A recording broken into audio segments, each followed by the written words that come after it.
In 2005, a woman walked into a small administrative office in the Northeast United States to complete a simple personal procedure. She was in her 40s, neatly dressed, spoke politely, and gave no reason for the receiving clerk to take special notice. She signed a few papers, answered routine questions, and waited in silence. The office clerk entered the information into the system, typing line after line, as they had done hundreds of times before, then suddenly stopped. Something was wrong. One detail didn't match. One piece of data wasn't in its proper place.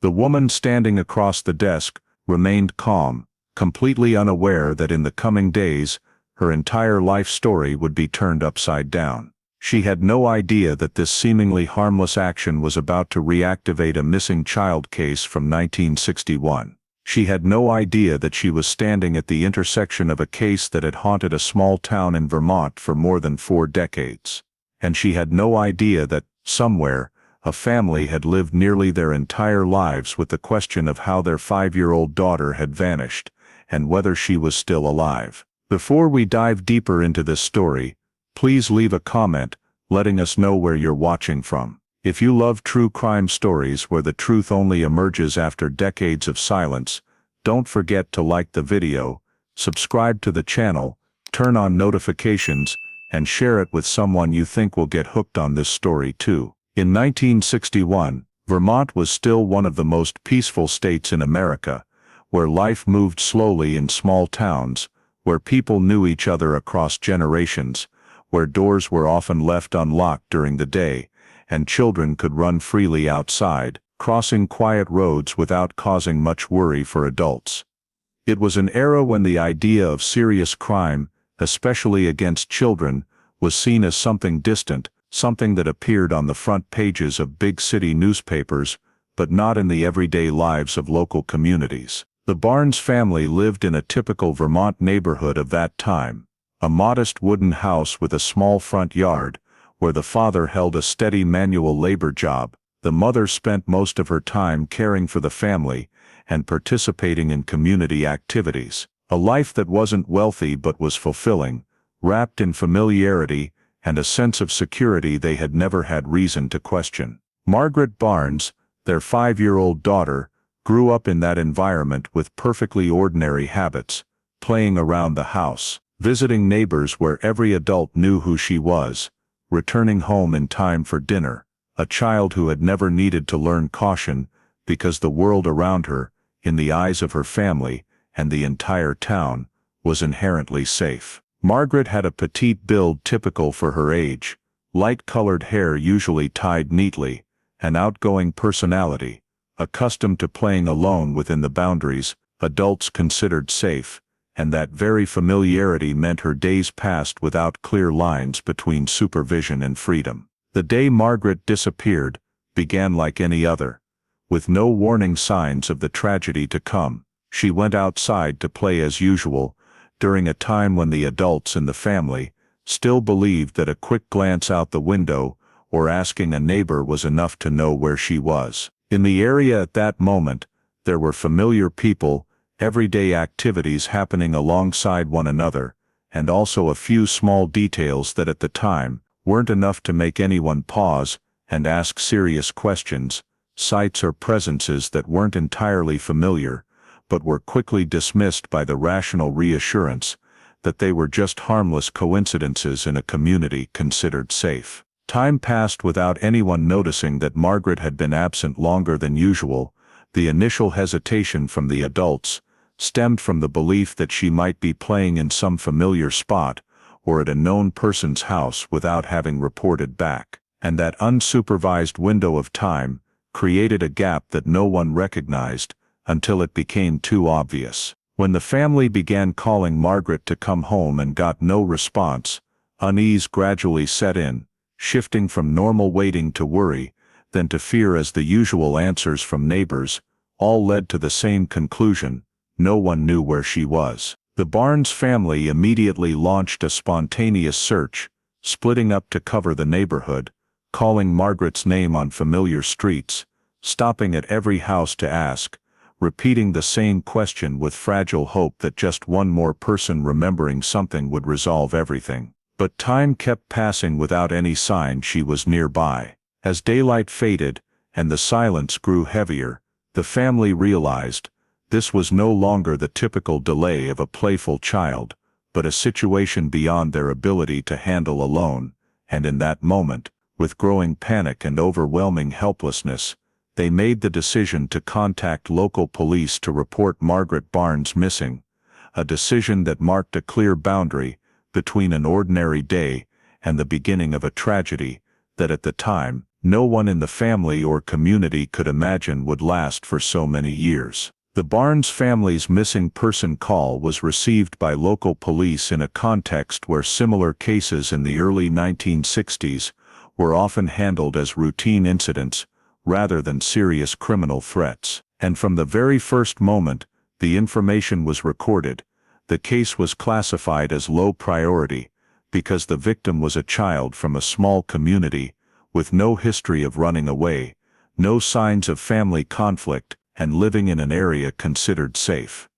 Initial information was gathered mainly from the parents' account of the last time they saw Margaret, her daily routines, the areas where she usually played, along with common assumptions that young children this age might wander off, follow friends beyond familiar boundaries, or simply stay at a known person's house without reporting back. Police were dispatched to the Barnes family's residential area with the goal of verifying the situation, rather than launching an emergency operation, and during the initial contact, the focus was on reassuring the family that similar cases usually ended with the child returning on their own, or being nearby, rather than immediately considering the worst-case scenario. The low-level classification directly affected how the investigation was initiated, with no scene lockdown, no restrictions on people entering or leaving the area, and no immediate mobilization of forces beyond the local level, because at that time, treating a child's disappearance as an abduction was only done when there was clear evidence of violence or direct testimony indicating criminal activity. Based on the information provided by the family and what could be observed in the living area, police began establishing a preliminary timeline, focusing on the period from when Margaret left the house to play until the family noticed her prolonged absence, a time frame that couldn't be precisely determined due to flexible daily routines and the lack of strict supervision that was normal in communities. Back then, this timeline relied heavily on estimates rather than specific data, as no one remembered exact times in a day that had seemed completely ordinary until it ended with a missing person report. In the process, the first investigative assumptions were formed, based on past experience with similar cases, prioritizing the possibility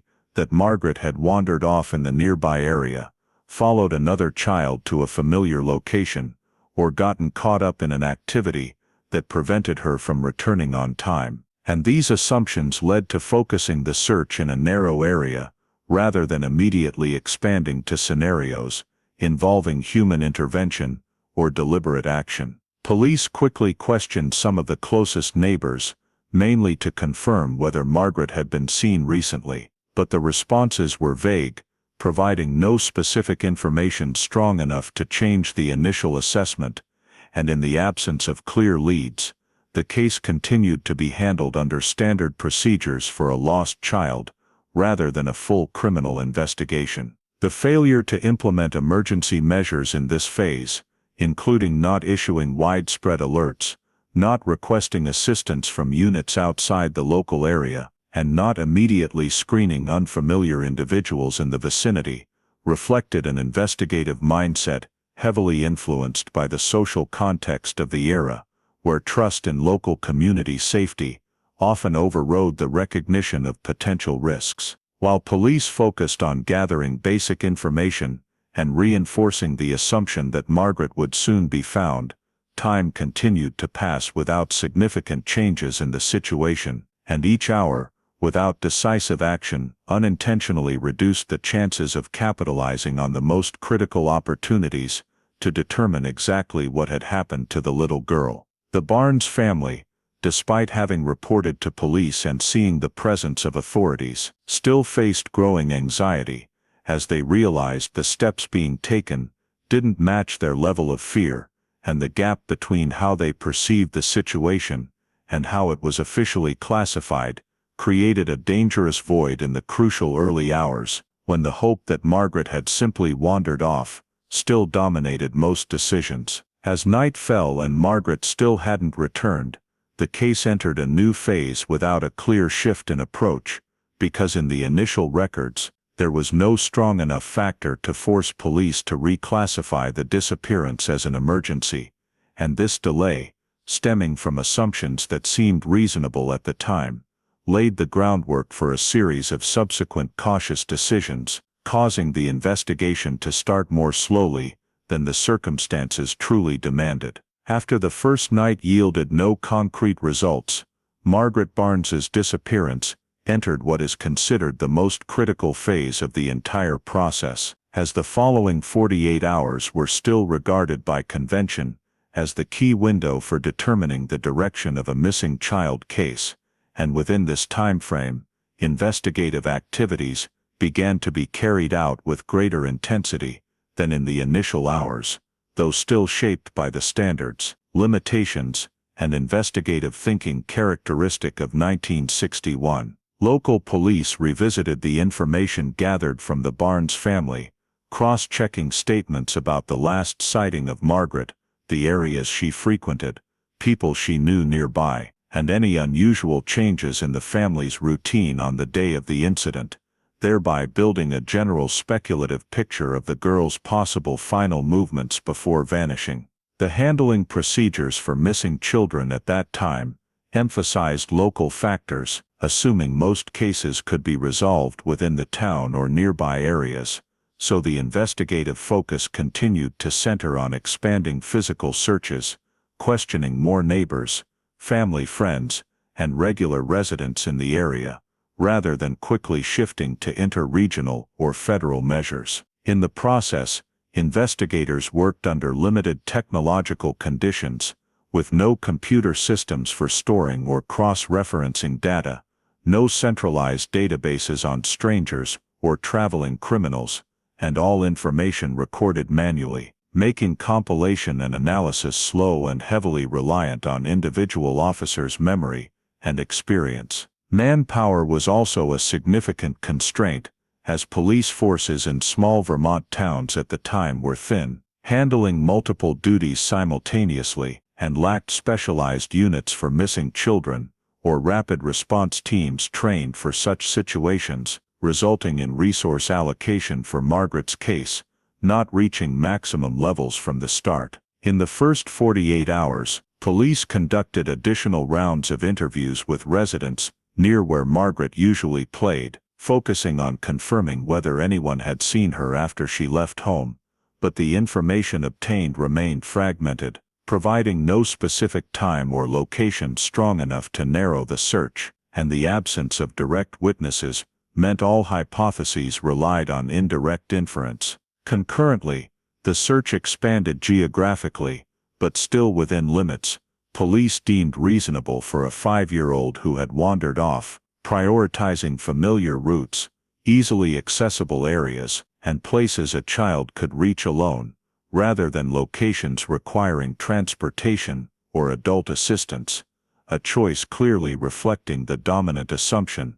that the incident did not involve organized crime. While these activities took place, many other critical actions were either not performed or delayed, because they fell outside the standard procedures of the era, including immediately screening unusual vehicles in the area, checking lists of temporary residents or seasonal workers, or early contact with agencies outside the local jurisdiction for information exchange, as such measures were typically applied only when clear signs of abduction were present. The failure to secure the scene from the outset continued to have consequences in this phase, as the area around where Margaret disappeared had been traversed by many people searching and going about normal activities, reducing the chances of preserving any physical evidence that might have existed in the early hours, and by the time police began considering the need for additional evidence collection, many opportunities were gone. Additionally, heavy reliance on statements from family and neighbors in a close-knit community also influenced how information was received and evaluated, as investigators tended to trust that no one in the area had motive or capability to harm a child, thereby unintentionally reducing the necessary level of skepticism in a serious missing person investigation. Throughout the first 48 hours, although investigative activities were conducted continuously and with clear good intent, their pace and direction remained governed by existing thought patterns, meaning highly precautionary decisions, or worst-case scenarios, were not seriously considered, and each passing hour in that state increased the distance between the moment Margaret vanished and the ability to accurately determine what had happened. For the Barnes family, this period was both when they witnessed an increasingly visible presence of authorities, and when they began to realize that the steps being taken, though following protocol, still yielded no concrete answers, and the combination of technological limitations, lack of specialized manpower, and overly cautious initial investigative assumptions created a fragile foundation for the entire case handling process, raising important questions about actions that could have been taken sooner, but were not during the first 48 hours after Margaret Barnes disappeared. The lack of clear results after the initial investigation phase caused the focus of handling the case to gradually shift from analyzing information to expanding the search on the ground, and from that point, the search for Margaret Barnes was no longer spontaneous or scattered, but was organized according to a specific structure with the participation of various forces from the local community. The police began mobilizing firefighters, civilian personnel, along with a large number of volunteers from the town's residents, who believed that their familiarity with the terrain and small paths could provide an advantage in sweeping areas that authorities had difficulty fully accessing. The search area was divided into multiple sectors based on local maps and assumptions about the maximum range of movement for a 5-year-old child, with each group assigned to check a specific area to avoid overlap and ensure that the space around where Margaret disappeared was covered systematically. The search method applied was almost entirely manual, relying on direct observation, checking every bush, every trail, every abandoned structure, and locations familiar to children. While participants continuously called Margaret's name in the hope of getting a response, reflecting the persisting belief that she might be hiding or trapped somewhere nearby. During this sweeping process, some items believed to be related to Margaret began to be discovered, including belongings that the family recognized as familiar to her daily life, and the appearance of these items in positions not entirely consistent with the assumption of getting lost gave rise to the first suspicions about the possibility of human intervention. However, determining the investigative value of these findings was difficult, as there were no means or techniques to accurately confirm when they had been placed there, who had last contacted them, or whether they were directly related to Margaret's disappearance. The massive participation of volunteers, though stemming from goodwill and a desire to help, also led to serious contamination of the scene, as new footprints overlapped old ones, paths were trampled, and controlling the movement of hundreds of people was nearly impossible to do rigorously, risking the erasure of any subtle physical traces that might have existed. For the police, this was a dilemma, as limiting the number of search participants could reduce the chances of finding Margaret alive, while excessive expansion weakened the ability to preserve evidence if the case had a criminal nature. The search groups continued to expand the sweeping range in successive circles, but still based on initial assumptions about a child's ability to move independently, leading to farther areas. Major roads, or points that could involve transportation, being checked only to a limited and unsynchronized extent. Each sweep ending without specific results increased the sense of fatigue and deadlock among all participants, as reports from different sectors increasingly repeated the same content that there were no notable discoveries. The Barnes family, though always present and closely monitoring each phase of the search, gradually realized that the scale of the operation did not equate to substantial progress, and continuously expanding the search without guiding clues only prolonged the state of waiting without providing specific answers. For the investigators, not finding Margaret in the most reasonable areas forced them to consider the possibility that the foundational assumptions of the search might not accurately reflect the nature of the case, but in the context of limited resources and lack of guiding data, adjusting strategy faced many obstacles. The discovered items continued to be recorded in the file, but could not be connected into a logical chain of events strong enough to determine direction of movement or scenario, making them scattered pieces rather than decisive evidence. When the main areas had been swept multiple times without new results, the organized search gradually reached the practical limit, not due to lack of effort or goodwill, but because of the absence of a clear enough clue to guide further actions. This state marked an important turning point in viewing the case, as not finding Margaret through physical search methods made the hypothesis that she was still in the area increasingly difficult to maintain. While questions about external intervention began to appear more frequently in internal discussions, though no evidence was strong enough to confirm it. The organized search, with all its scale and intensity, ended without yielding a decisive clue, leaving a large gap in the case file, and laying the foundation for deeper suspicions about what really happened to Margaret Barnes, suspicions that at that time could not yet be answered by any available means. The organized search ending without any confirmatory results created significant pressure, forcing the investigative force to reassess all the assumptions that had guided the case from the first hours. Because when all the most reasonable areas for a 5-year-old child had been swept multiple times without discovering suitable traces, the possibility that Margaret Barnes had simply gotten lost became increasingly difficult to defend logically. The investigators began returning to the original data, reorganizing the timeline based on approximate time points provided by the family and neighbors, cross-referencing the locations where related items were found with assumed routes,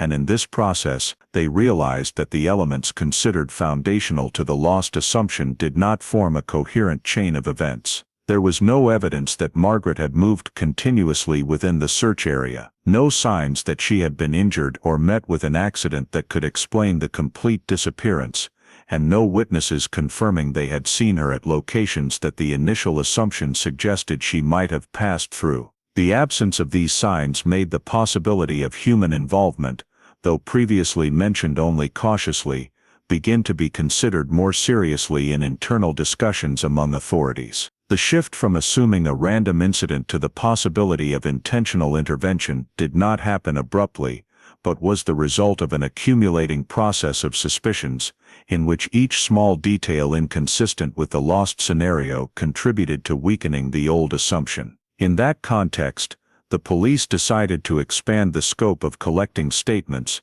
not limited to those already questioned in the early phase, but also reaching out to individuals who had been in the area on the day Margaret disappeared, but previously not considered focal due to no direct connection to the Barnes family. This supplementary collection process included recontacting neighbors, frequent passers-by, temporary workers, and anyone who might have witnessed or heard something that at the time they deemed unimportant. When new and old statements were placed side by side, the investigators began to notice clear inconsistencies in how witnesses described the same time period, from determining the last sighting time of Margaret to noting the presence of unfamiliar people or vehicles in the area. Some witnesses added details they had not mentioned before, while others changed or withdrew previously provided information, creating an unstable data set, reflecting the influence of time, psychology, and the close-knit community environment on individual memory.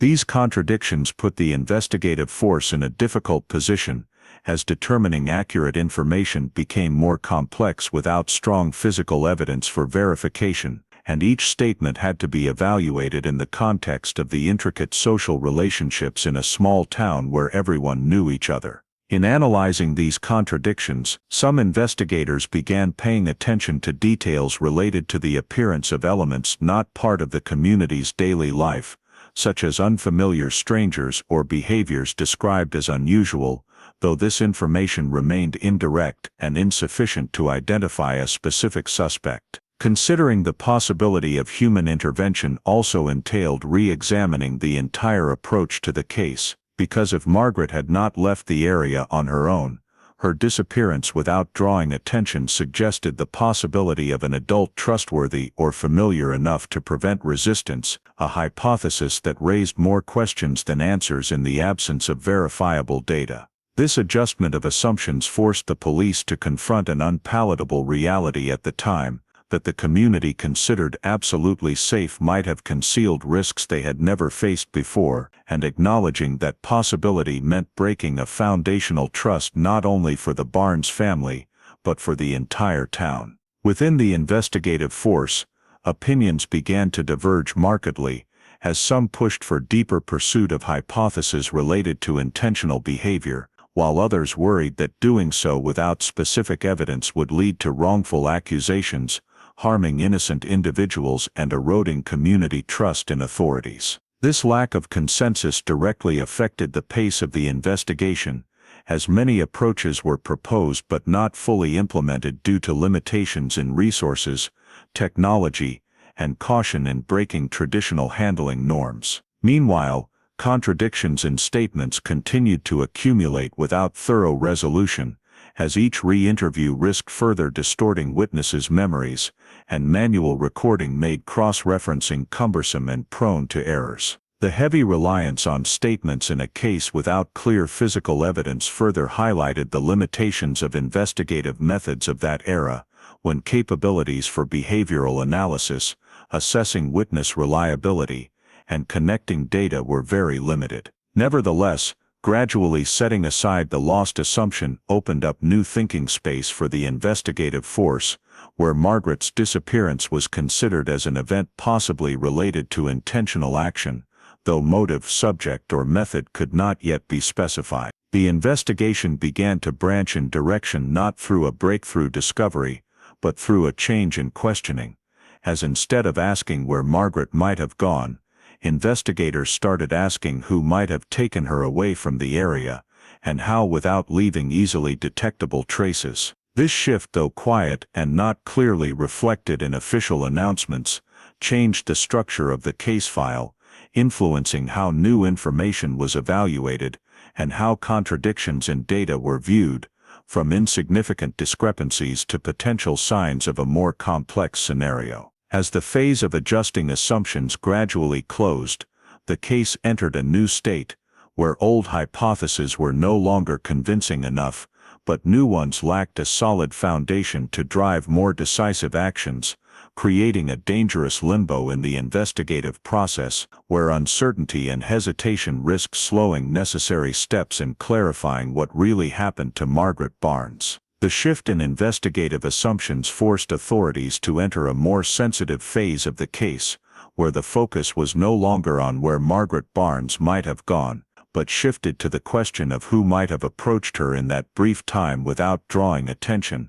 and from there, the initial list of suspects began to form based on inferential criteria, rather than direct evidence. The investigators reviewed individuals with legitimate presence in the area on the day Margaret disappeared, including neighbors, family acquaintances, people who frequently passed through the town for work, as well as strangers vaguely mentioned by some witnesses in supplementary statements, and though the list was not long, each name carried certain social risks in a small community where everyone knew each other. Compiling the suspect list occurred in the absence of modern classification standards, when concepts of behavioral profiling, background analysis, or individual risk assessment were not yet applied systematically, making the selection of subjects for interrogation heavily dependent on intuition and personal experience of the investigators. The interrogation methods used in 1961 clearly reflected the limitations of that era, as interviews were mostly direct, without audio or video recording, and largely based on manual note-taking, making it difficult and prone to inaccuracies to reconstruct the content of sessions later. Questions typically focused on confirming alibis and activities on the day of the incident, but lacked depth in exploring behavior, motive, or potential relationships, and in many cases, assessing an individual's suspiciousness was influenced by how they expressed emotions or their level of cooperation during the interview, rather than objective analysis. In a small community, where mutual trust was the foundation of social life, many potential suspects were approached cautiously, as investigators had to balance the need to clarify the case with concerns about damaging fragile social relationships, and this caution reduced the intensity of the interrogations. Additionally, the lack of coordination with federal and interstate agencies created a large gap in suspect evaluation, as there was no effective mechanism to check whether interrogated individuals were linked to similar cases in other areas, or had a history of moving through multiple locations with suspicious behavior that local police could not access. At that time, information sharing between law enforcement units was limited, with no common database, and each locality operated nearly independently, making the detection of cross-regional behavioral patterns very low. The consequence was that many suspects were evaluated and eliminated based only on information within the town, without considering a broader picture that might reveal important connections. During interrogations, some individuals were confirmed to have relatively solid alibis by the standards of that era, but these alibis were rarely verified independently or cross-referenced with objective data,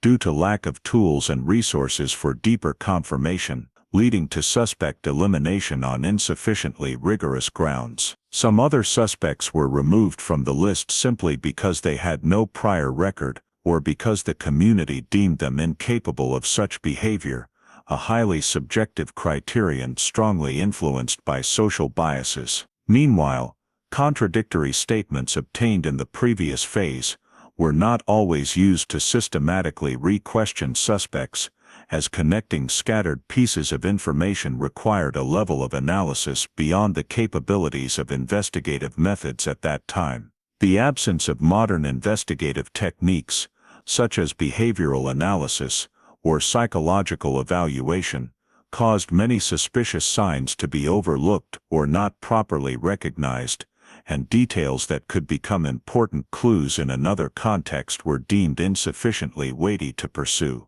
In this process, some information related to the presence of unfamiliar individuals in the area, mentioned in supplementary statements, was not fully exploited, due to lack of consistency and concerns that pursuing those leads might lead to dead ends or unnecessary community tension. These clues, instead of being developed into independent investigative directions, gradually dropped in priority as interrogation efforts yielded no clear results. Insufficiently grounded suspect elimination, combined with lack of interregional coordination, created a chain of decisions where each link contributed to narrowing the investigative scope in a way that did not reflect the case's complexity. As the initial suspect list gradually shortened without leading to a standout subject, authorities fell into a dilemma, as continuing to interrogate individuals already deemed safe risked negative community backlash, while expanding the list without clear criteria exceeded available resources. In that context, some important clues, including information about unusual behavior or the appearance of external elements at critical times, were not pursued to the end, not because they were deemed irrelevant, but due to lack of tools and sufficient legal framework to turn them into specific investigative directions. These overlooked clues, in retrospect, clearly reflected systemic limitations of the investigative process, where reliance on intuition, social biases, and traditional procedures inadvertently reduced the ability to identify real risks. The suspect and interrogation phase, instead of bringing a breakthrough, ended in limbo, with no individual having enough evidence to be considered the perpetrator, but also no hypothesis strong enough to be completely eliminated, creating a fragile foundation for subsequent investigative steps. The errors and shortcomings accumulated in this phase were not the result of negligence or lack of effort, but the consequence of an investigative system limited by era, technology, and mindset, placing the Margaret Barnes case on a trajectory where the most important questions continued to exist without answers,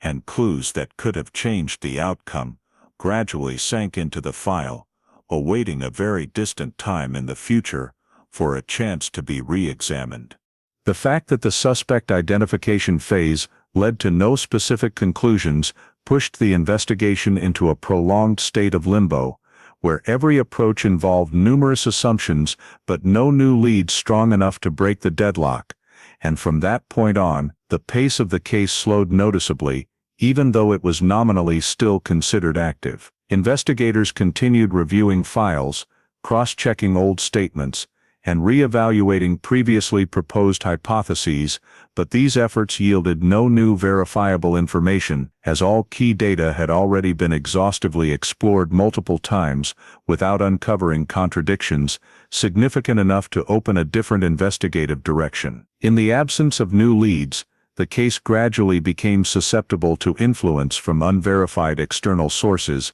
as tips from the public began appearing more frequently, mostly stemming from goodwill or widespread anxiety in the community, but lacking a solid factual basis. Every report of sighting a child resembling Margaret in one place or another forced police to spend time verifying it, even though many cases showed very low likelihood of relevance from the start, and pursuing these false leads gradually dispersed the already limited resources of the investigative team. Vague reports lacking details, or submitted after information about the disappearance, had spread widely increased the risk of data contamination, as the informant's memories were often influenced by what they had heard or read, making it difficult to distinguish between actual observations and personal inferences. While some investigators still endeavored to assess each tip with the necessary caution, others began to realize that the ratio between time invested and the value of information obtained was becoming increasingly disproportionate, and continually chasing unsubstantiated directions only prolonged the stalemate without producing substantive progress. Concurrently, resources allocated to the case began to naturally decline as time passed without results, since the local police force had to reallocate personnel to newly arising incidents, while Margaret's disappearance, though still regarded as serious, no longer generated the same sense of urgency as in the initial days. This reduction in resources was evident, not only in the number of officers directly involved in the investigation, but also in the priority given to using time and equipment, as case-related activities were gradually pushed behind other tasks deemed more urgent in the town's daily context. For the Barnes family, this phase brought a prolonged sense of waiting in silence, as the information they received from authorities became increasingly sparse and non-specific, not because the police were deliberately withholding it, but because there truly were no new developments to report. The lack of clear and regular communication further made the family feel detached from the investigative process, unsure of how far the case was being pursued, which hypotheses were still under consideration, or whether there was any realistic hope of finding Margaret. Meanwhile, pressure from the community also gradually shifted in nature, from initial concern and support to a state of growing accustomed to the absence of answers, causing the case to lose its central place in the town's collective life, even though the Barnes family's pain remained intact. On the investigative side, the prolongation of the no new lead state began to affect morale, as continuous efforts without results diminished confidence in solving the case, and internal meetings increasingly focused on assessing what resources could still be mobilized, rather than discussing new breakthrough directions. The lack of modern investigative tools, inability to analyze data on a large scale, and absence of support from specialized units meant that each file review led to the same conclusion: everything possible had been done within the capabilities of the time. In these circumstances, active investigation gradually shifted to a maintenance mode, where actions were primarily taken in response to new tips or family requests, rather than stemming from a clear investigative strategy with specific goals. Maintaining records, archiving information, and occasionally reviewing old details became the main activities, while search efforts or in-depth interrogations nearly ceased due to lack of basis for continuing effectively. This stalemate did not occur in a single moment, but formed gradually through the accumulation of small failures, dead-end leads, and exhaustion of viable options, to the point that in retrospect, there was no specific decision marking the halt of the investigation, only a quiet shift from action to waiting. As active investigation was no longer driven by hope for an imminent breakthrough, the Margaret Barnes case entered a new phase where the absence of answers became the default state, and any subsequent efforts, if they occurred, had to confront the reality that time had begun to become the greatest adversary in uncovering the truth. The prolonged maintenance investigation without any substantive change ultimately forced law enforcement to confront a systemic decision, no longer centered on continuing to search for new leads, but on realistically assessing whether what remained in the file was sufficient to justify maintaining an active investigation. In internal meetings, Margaret Barnes's disappearance was reviewed alongside other pending cases, and in the context of limited resources, prioritization became the key factor guiding all decisions. Investigators recapped the entire process that had taken place, from initial assumptions, search efforts, suspect interrogations, to unresolved contradictions in witness statements, and although no one denied the severity of the case, the reality was that no new leads had emerged over a sufficiently long period to motivate continuing the investigation in the same way. The internal evaluation was not aimed at finding individual faults, but focused on the overall effectiveness of the measures applied, and the general conclusion was that all feasible investigative directions under the technological, legal, and resource conditions of the time had been pursued to their limits. In this context, the concept of an unsolved case without active investigation began to be proposed as an administrative solution, reflecting acceptance that continuing to maintain emergency status for the case was no longer organizationally feasible. The administrative decision to shelve the file was not made abruptly, but resulted from multiple rounds of discussion, weighing responsibility toward the Barnes family against the obligation to manage public resources efficiently. And when this decision was approved, it carried a heavy psychological weight for those directly involved in the investigation. Changing the case status from an ongoing investigation to an unsolved file meant accepting that in the present, no further actions could be taken to get closer to the truth, though this did not mean the case was forgotten or considered closed. Procedurally, the case file was reclassified, active investigative activities officially ceased, and any future actions, if any, would only be undertaken upon the emergence of new credible information sufficient to justify reactivation. Documents related to Margaret Barnes, from initial reports, interview transcripts, search diagrams, to internal notes, were organized, numbered, and archived according to standard procedures, reflecting how the justice system of that era handled unsolved cases no longer capable of progress. Long-term archiving not only served the physical preservation of the file, but also marked a shift in mindset, as the case was no longer viewed as a situation requiring immediate action, but became a latent issue, awaiting future conditions that might allow reconsideration. For the investigative team, this decision meant closing a disappointing chapter in their work, where prolonged efforts yielded no commensurate results, and the sense of helplessness in the face of era limitations became clearer than ever. The termination of active investigation was not accompanied by a clear public statement of failure, but manifested through the gradual reduction of activities, silence in updates, and the case fading from regular meetings, making way for newer tasks, deemed more urgent. The Barnes family was informed of this status cautiously, with explanations that were more procedural than emotional, reflecting the authorities' difficulty in conveying a decision that offered no specific hope but was deemed necessary organizationally. For the family, hearing that the case was no longer actively investigated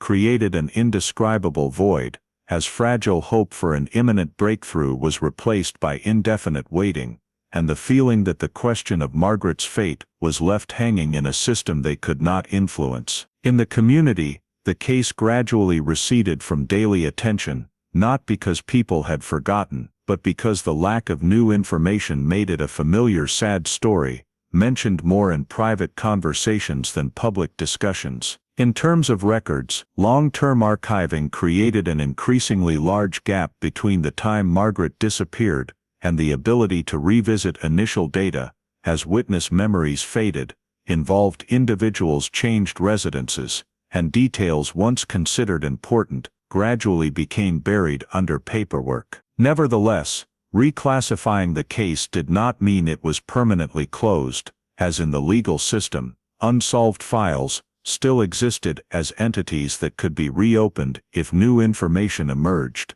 though in 1961, that possibility was seen as very remote. Terminating active investigation marked an administrative endpoint, but not a conclusive one, where all questions about what happened to Margaret Barnes remained intact, simply no longer pursued through specific measures in the present. This decision, in retrospect, not only reflected the specific circumstances of one case, but also illustrated how the justice system of that era had to operate within its own limits, accepting that some cases could not be resolved with available tools, and leaving them for the future, where changes in technology, thinking, and methods might one day provide answers that the present could not achieve. The case being shifted to long-term storage status ended all active investigative activities on the part of authorities, but it also marked the silent continuation of a different story that for many decades afterward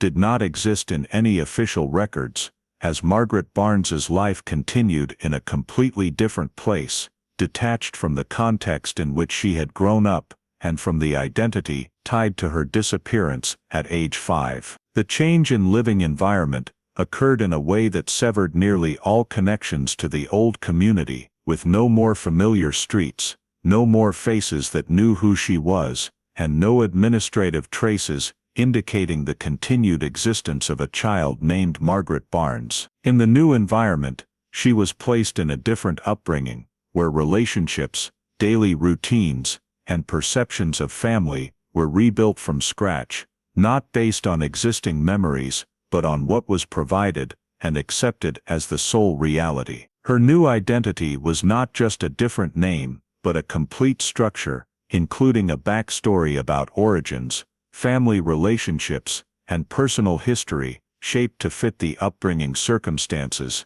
creating an outwardly stable shell, but lacking connection to her true past. In the administrative system of that era, the lack of rigorous cross-checking mechanisms allowed a child to exist and grow up without a seamless childhood record, as basic documents were created or supplemented based on practical needs rather than comprehensive verification. The consequence was a clear gap in personal history, where the earliest developmental milestones were not fully recorded or were replaced by vague information that could not be traced, creating a foundation of identity lacking depth that the victim herself could not recognize in early life. Growing up in those circumstances, Margaret had no clear memories of life before the disappearance, as experiences at age 5 are easily blurred or distorted over time, especially without any reminders or connections to reinforce them. Any fragmented memories, if they existed, persisted as nameless sensations rather than specific images or events. And in a new environment, where everyone took her current identity for granted, there was no motivation for those fragments to be explored or questioned. This disruption of personal memory did not occur as an immediate shock, but as a prolonged state, where the past was not actively denied, but simply absent, allowing daily life to be built entirely on the present and what she was told about herself. During the maturation process, the lack of a clear childhood record did not always create immediate issues, as in many social contexts, questions about origins only arose when the individual began comparing themselves to others, or needed access to deeper administrative information. However, inconsistencies in past details, even minor ones, still existed as background noise in life, as seemingly simple questions about place of birth, biological family, or early years lacked specific and consistent answers. These gaps were, for the most part, covered by the rhythm of everyday life and new relationships, as there were no signs compelling the victim to doubt that the identity she carried was not the full truth. Living in an outwardly stable upbringing environment helped Margaret adapt and integrate, building social relationships and developing as an independent individual, but that stability was built on a foundation lacking core information about origins, which at the time was not seen as unusual enough to prompt deeper questioning. Over time, vague memories of the very early life stage, if any, were gradually overshadowed by new experiences, making the past before the disappearance a dark area without clear boundaries, not identified as loss or theft, but simply non-existent in everyday awareness. In that context, the victim had no basis to connect herself to an unsolved missing person case in a distant place, as no data in her current life suggested that the two realities could be related. The absence of a seamless childhood record also meant no anchor points for comparison or contrast, making the new identity accepted as an obvious truth without need for verification. The disruption of personal memory, combined with a completely new living environment, created a vast distance between the victim and the lost past, a distance not only geographical, but also psychological and cognitive, where the story of 5-year-old Margaret Barnes existed entirely separate from the ongoing life. While the case file lay dormant in storage, regarded as an unanswered question from the past, the victim's life continued to develop along a different trajectory, without intervention or awareness of what had occurred, and this parallelism created a profound paradox, as the same person existed in two different realities, without any intersection for many years. This not only reflected the victim's personal circumstances, but also illustrated how unsolved cases could continue to exist in real life, without leaving clear traces, as the limits of administrative systems and social awareness allowed a complete break between past and present. Life after disappearance, therefore, did not take the form of a dramatic sequence of events, or constant haunting by the past, but was a quiet process of adaptation under a different identity, where what was lost was not recognized as loss, and questions about origins existed only as abstract possibilities, not clear enough to drive the search for answers. Throughout this period, Margaret Barnes's existence in old records and the real-life existence of the person bearing the new identity ran parallel without ever touching, creating a decades-long gap between a frozen cold case and a life that continued to flow. Unaware that she herself was the answer to the question left unresolved since 1961. Life in the new identity continues to function stably on the surface, but anomalies related to documents and origins gradually reveal themselves in an accumulative way, not as a single discovery, but as a series of small recurring signs across administrative situations and social relationships, making the identity structure fragile if closely scrutinized. At a basic level, personal documents exist sufficiently for the victim to attend school, receive medical care, and handle everyday procedures, but they lack historical continuity. Certain information fields have no original data for cross-verification, some timelines are not tied to any supporting evidence, and parts that should be present in childhood records are either missing or filled with vague details. Such gaps in that era's social context were often not immediately seen as abnormal, since document preservation depended on factors like adult diligence, residential stability, and local record-keeping practices. However, the issue here is not just missing a few pages, but the absence of a complete administrative narrative for the early years. The feeling of a lack of clear childhood records emerges most strongly when systems require original proofs or cross-referencing from multiple sources, such as confirming place of birth, initial guardians, vaccination milestones, preschool, or earliest residences. Instead of a continuous chain of records, much of the information seems to start from a midpoint, with the prior period becoming a blank space that no one can explain specifically. Alongside the incompleteness of documents are inconsistencies in origin information, not overt contradictions, like saying one thing and doing another, but discrepancies where details shift depending on who is telling the story, or when place of birth mentioned in varying ways. Initial family circumstances described vaguely, timing of relocation to the new residence inconsistent, even basic details like close relatives referred to in generic terms that cannot be traced. These differences are sometimes legitimized by common explanations like, don't remember clearly, documents lost, old matters I don't want to mention, and because those explanations sound reasonable in a society that still views family privacy as something not to be probed deeply, questions often stop before reaching the core. Yet, the repetition of vague explanations creates a noticeable pattern. There is a past region always kept in an undetermined state, and any effort to clarify it is blocked by delay, redirection, or quick closure. Unanswered questions begin to form an informal list in the victim's mind, and those close to them: why no early photos or mementos? Why no specific stories for young milestones? Why information about birthplace and biological relatives cannot be confirmed by an independent source? Importantly, these questions do not immediately lead to the conclusion of identity substitution,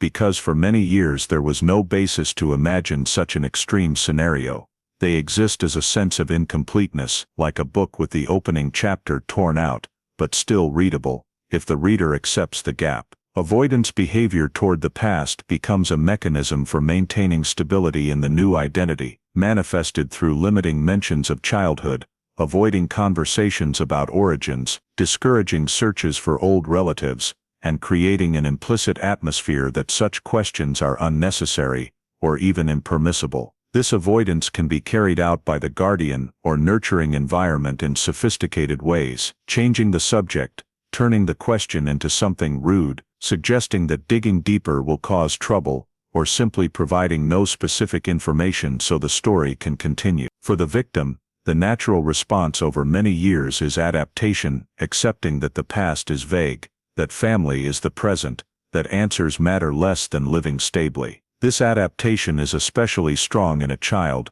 as children typically build security based on current caregivers, and if the nurturing environment is sufficiently stable, the brain tends to skip over unfillable gaps. However, this stability does not erase traces of abnormality when the victim enters life stages requiring higher legitimacy, where identity is not just a family story but data that must align with systems. Some administrative procedures, though not leading to truth discovery, still expose inconsistencies between documents and reality, unverifiable information, fields that need filling but no one answers, instances of using estimates instead of data, documents appearing late or supplemented in ways unlike a record built from birth. In social relationships, past avoidance leads the victim to build themselves based on the present, education, work, new relationships, and avoiding emphasis on origins. Yet, when exposed to others' family stories, especially those with clear memory systems, photos, school records, multi-generational relatives, the sense of past misalignment can become sharper, not specific sadness, but awareness of lacking something most people have. The contradictory nature of origins also makes self-narration difficult. Each retelling of the childhood story sees details shift or reduced to generics, making the story seem enough to get by yet insufficient for authenticity. What makes signs of identity substitution persistent is that it does not require constant lying. Maintaining controlled ambiguity is enough, as ambiguity is harder to fault than specific falsehoods. A story without details is hard to verify, and in an era without interconnected databases, instant cross-checking tools, or widespread DNA testing culture, ambiguity can persist as a societal blind spot few deliberately penetrate. Additionally, document incompleteness is normalized by common causes: relocation, lost records, natural disasters, clerical errors, local regulation changes, allowing anyone to accept this as merely an imperfect administrative case. But because signs of identity substitution lie in the overall pattern, rather than a single detail, they only become notable when someone views the whole picture at once. Documents missing early milestones, inconsistent origin narratives, avoided questions, untouchable past, and personal memories of the very early period, fragmented like a dream. For many years, no one views that picture as a whole, as people live in the present and prioritize stability. The victim, though sometimes feeling the lack, still lacks tools to turn that feeling into systematic inquiry. Thus, these abnormal signs exist as small cracks in a wall still standing, not causing immediate collapse, but showing the structure was built without an original foundation. Personal memory disruption further complicates interpreting the cracks,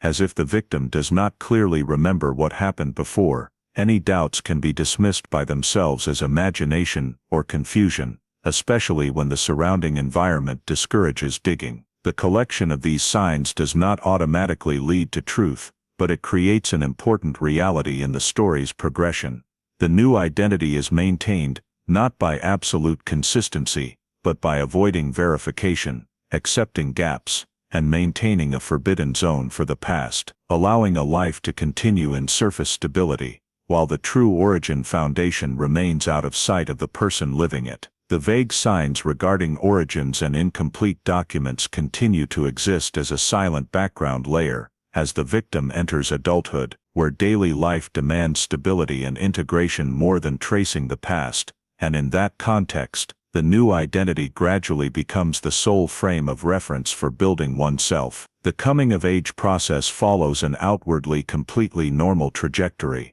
with education, participation in social activities, establishing relationships, and progressively achieving societal milestones expected of an adult, from career choice to building personal life, all based on available information without needing to question the early period. This outward stability is reinforced by the familiar living environment, where those around accept the current identity as obvious fact, with no reason to doubt or probe, and that acceptance creates a mutually reinforcing loop between individual and community. In that setting, inability to access past information is not a constant obstacle, as present life provides enough structure and meaning to move forward without looking back, especially since origin questions are rarely posed directly. However, the absence of information about early years still exists as a quiet gap in personal history, where key memory milestones cannot be recreated or connected into a seamless narrative,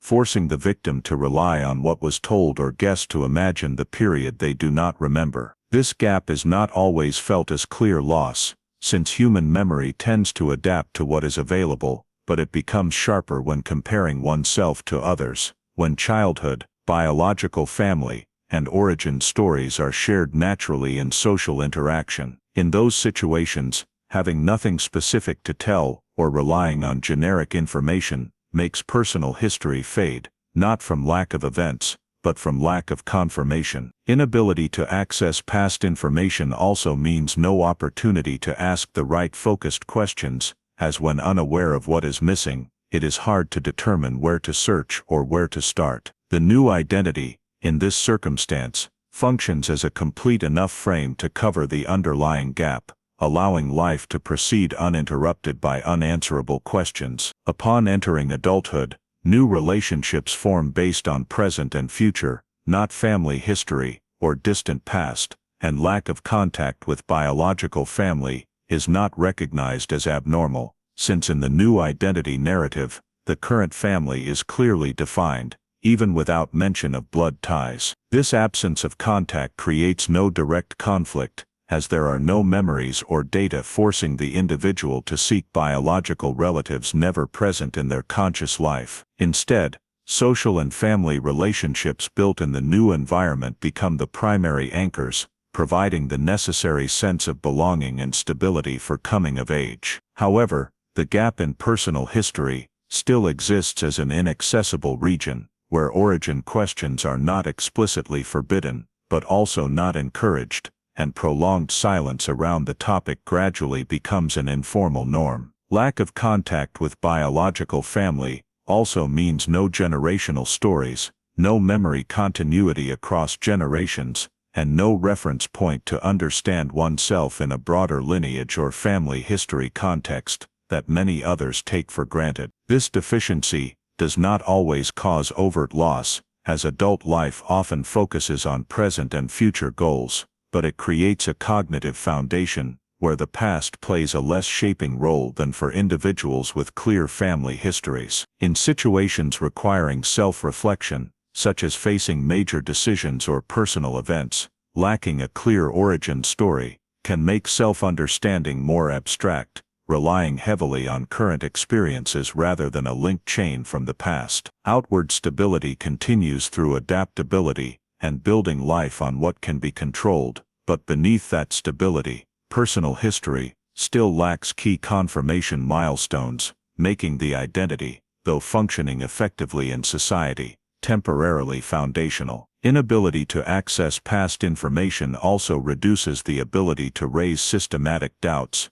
as without data for comparison, any misalignment feels easily attributable to common causes like faded memory or individual differences. No contact with biological family means no one to compare similarities in appearance, personality, or history, leaving potential origin questions without footing to develop into specific searches. Throughout this adulthood phase, the new identity operates as a self-sustaining structure, reinforced by current relationships, social obligations, and surrounding acceptance, making turning back to the past seem neither necessary nor useful. The gap in personal history, therefore, is not a collapse-causing void, but an accepted blur, existing alongside an orderly, meaningful present life. This parallelism creates a paradox, where a person can fully mature, stabilize, and integrate into society, while a crucial part of their own story remains unknown or unconfirmed. The absence of biological family contact does not cause immediate crisis,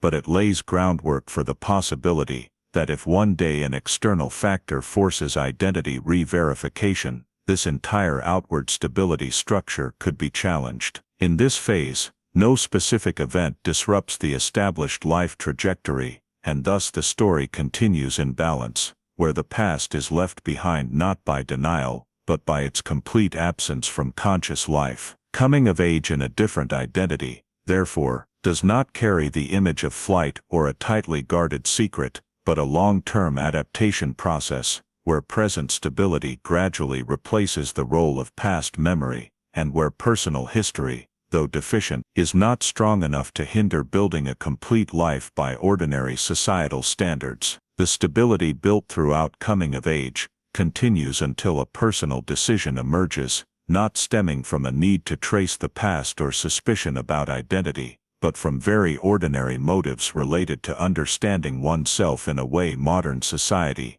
increasingly views as common. The decision to take a DNA test is not tied to a specific question about substituted origins or a deliberate effort to clarify personal history, but arises from general curiosity about genetics, health, or distant connections that many others also pursue, especially as commercial DNA testing services become accessible and marketed as a tool for self-discovery, rather than investigation. At that time, submitting a DNA sample is seen as an isolated action, completely separate from any legal records or cases, carrying no expectation that it could lead to consequences beyond the personal sphere. The purpose of the test is personal and limited, possibly related to wanting general genetic origin insights, understanding biological traits, or simply joining a growing trend where DNA analysis is presented as a discovery experience, rather than a complex truth-seeking process. In that context,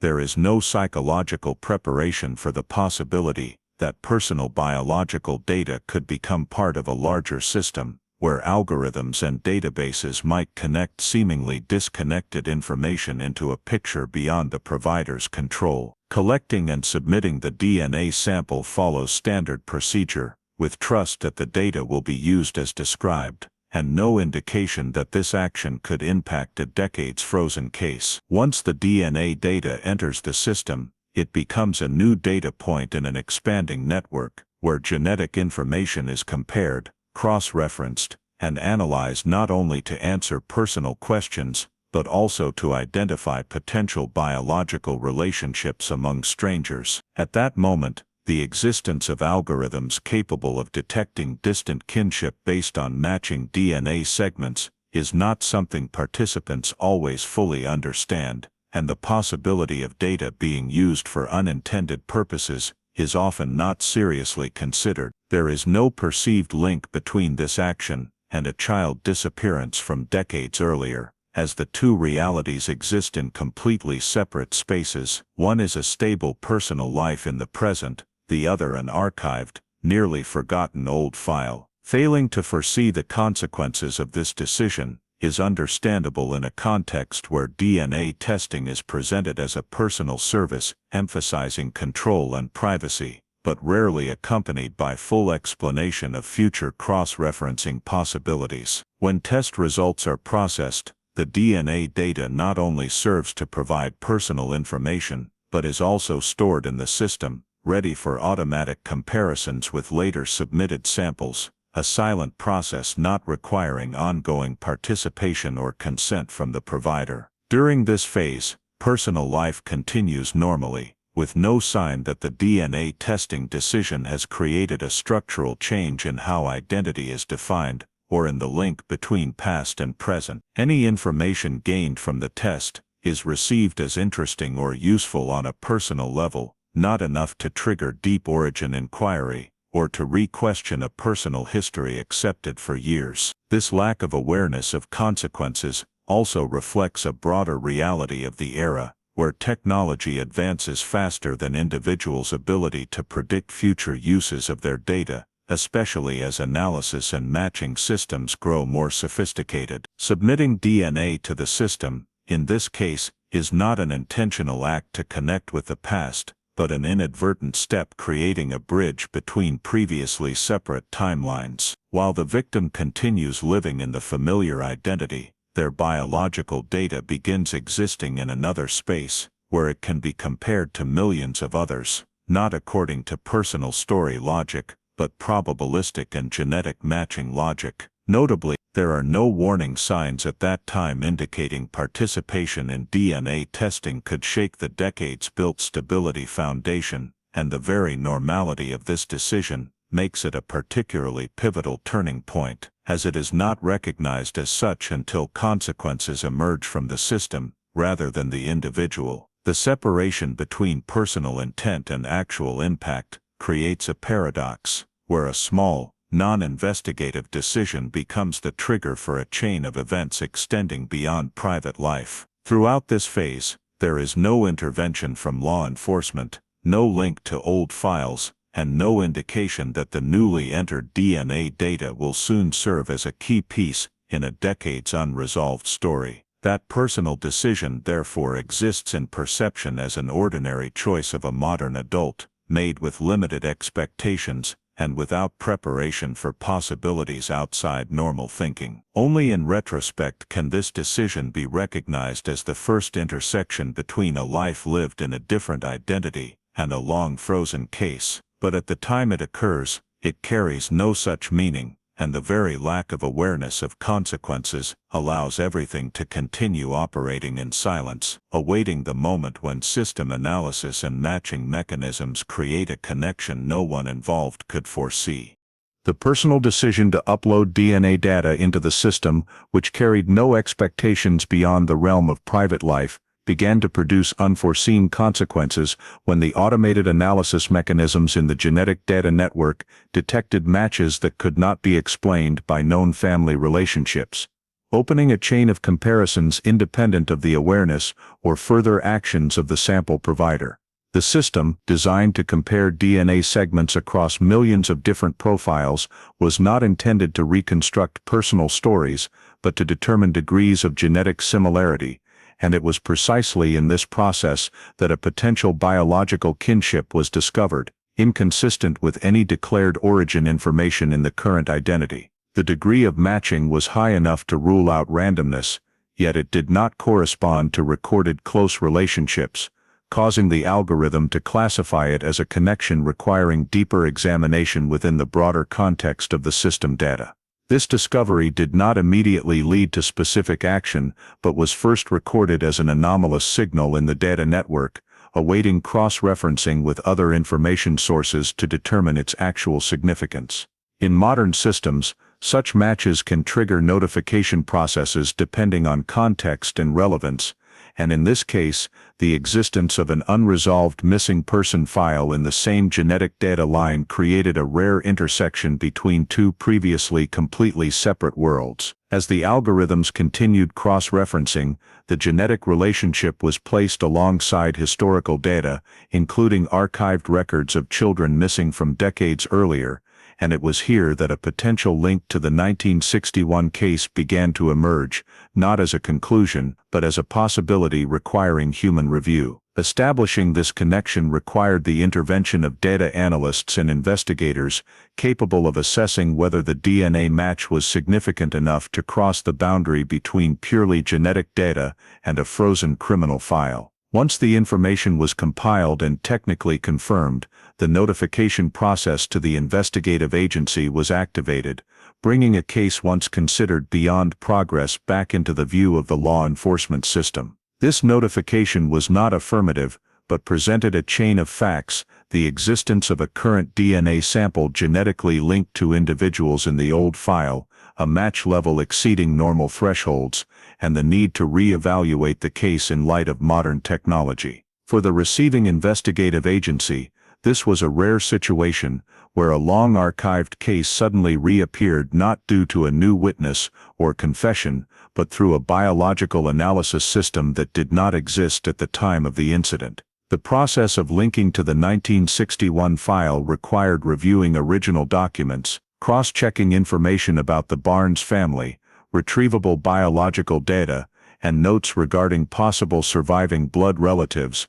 a task once deemed impossible due to lack of tools and data. When investigators compared the DNA analysis results with historical information, they realized the match level aligned with a scenario previously existing only as a remote hypothesis. The child missing in 1961 might still be alive and have grown up under a different identity. This was not immediately accepted as fact, but as a possibility requiring rigorous verification, because the consequences of an erroneous conclusion in this case would be profound, both legally and humanly. An internal evaluation process was activated, involving forensic experts, genetic analysts, and cold case investigators to determine whether the DNA data was reliable enough to serve as the basis for reopening the file. The fundamental difference between this phase and 1961 lay in the fact that this time, the decision was based not on intuition or societal assumptions,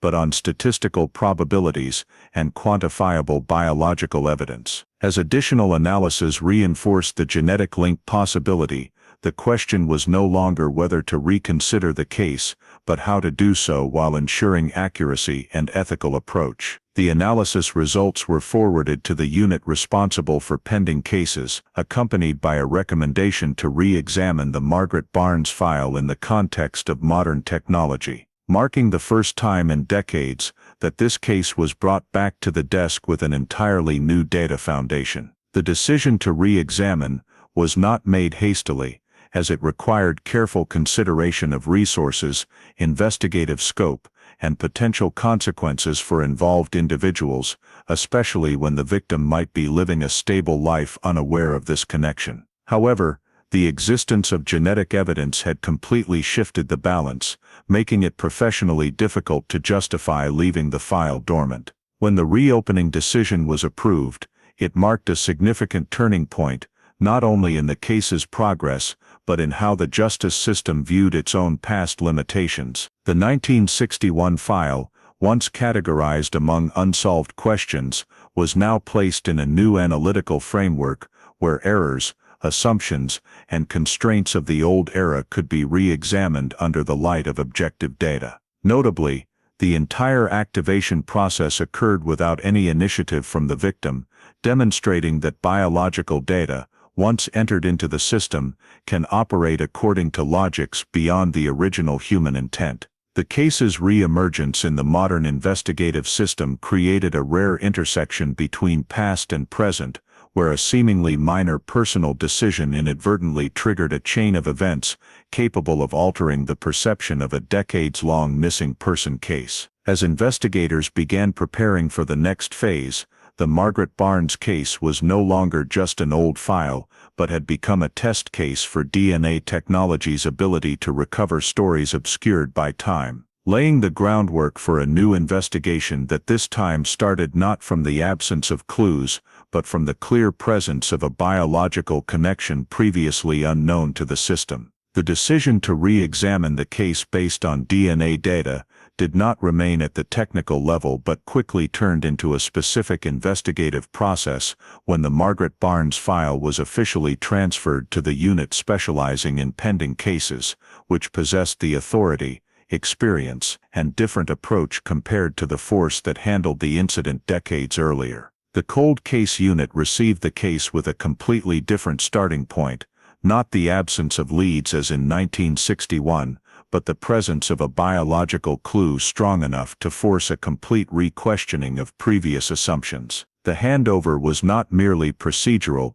but accompanied by a reclassification of the file's priority level, marking the shift from passive storage to an active investigation aimed at determining historical truth, however long buried. Immediately upon receipt, the cold case unit conducted a full review of the old investigative file, starting with initial reports, interview transcripts, search diagrams, suspect lists, and internal notes, reflecting how decisions were made in the social and legal context of 1961. This review was not aimed at finding individual faults, but focused on understanding the investigative logic of that era, the foundational assumptions that governed the entire process, and how technological manpower and conceptual limitations shaped the final outcome. When placing the old documents alongside modern DNA data, the difference in approach became stark, as what was once considered unverifiable could now be re-evaluated with new tools. In this process,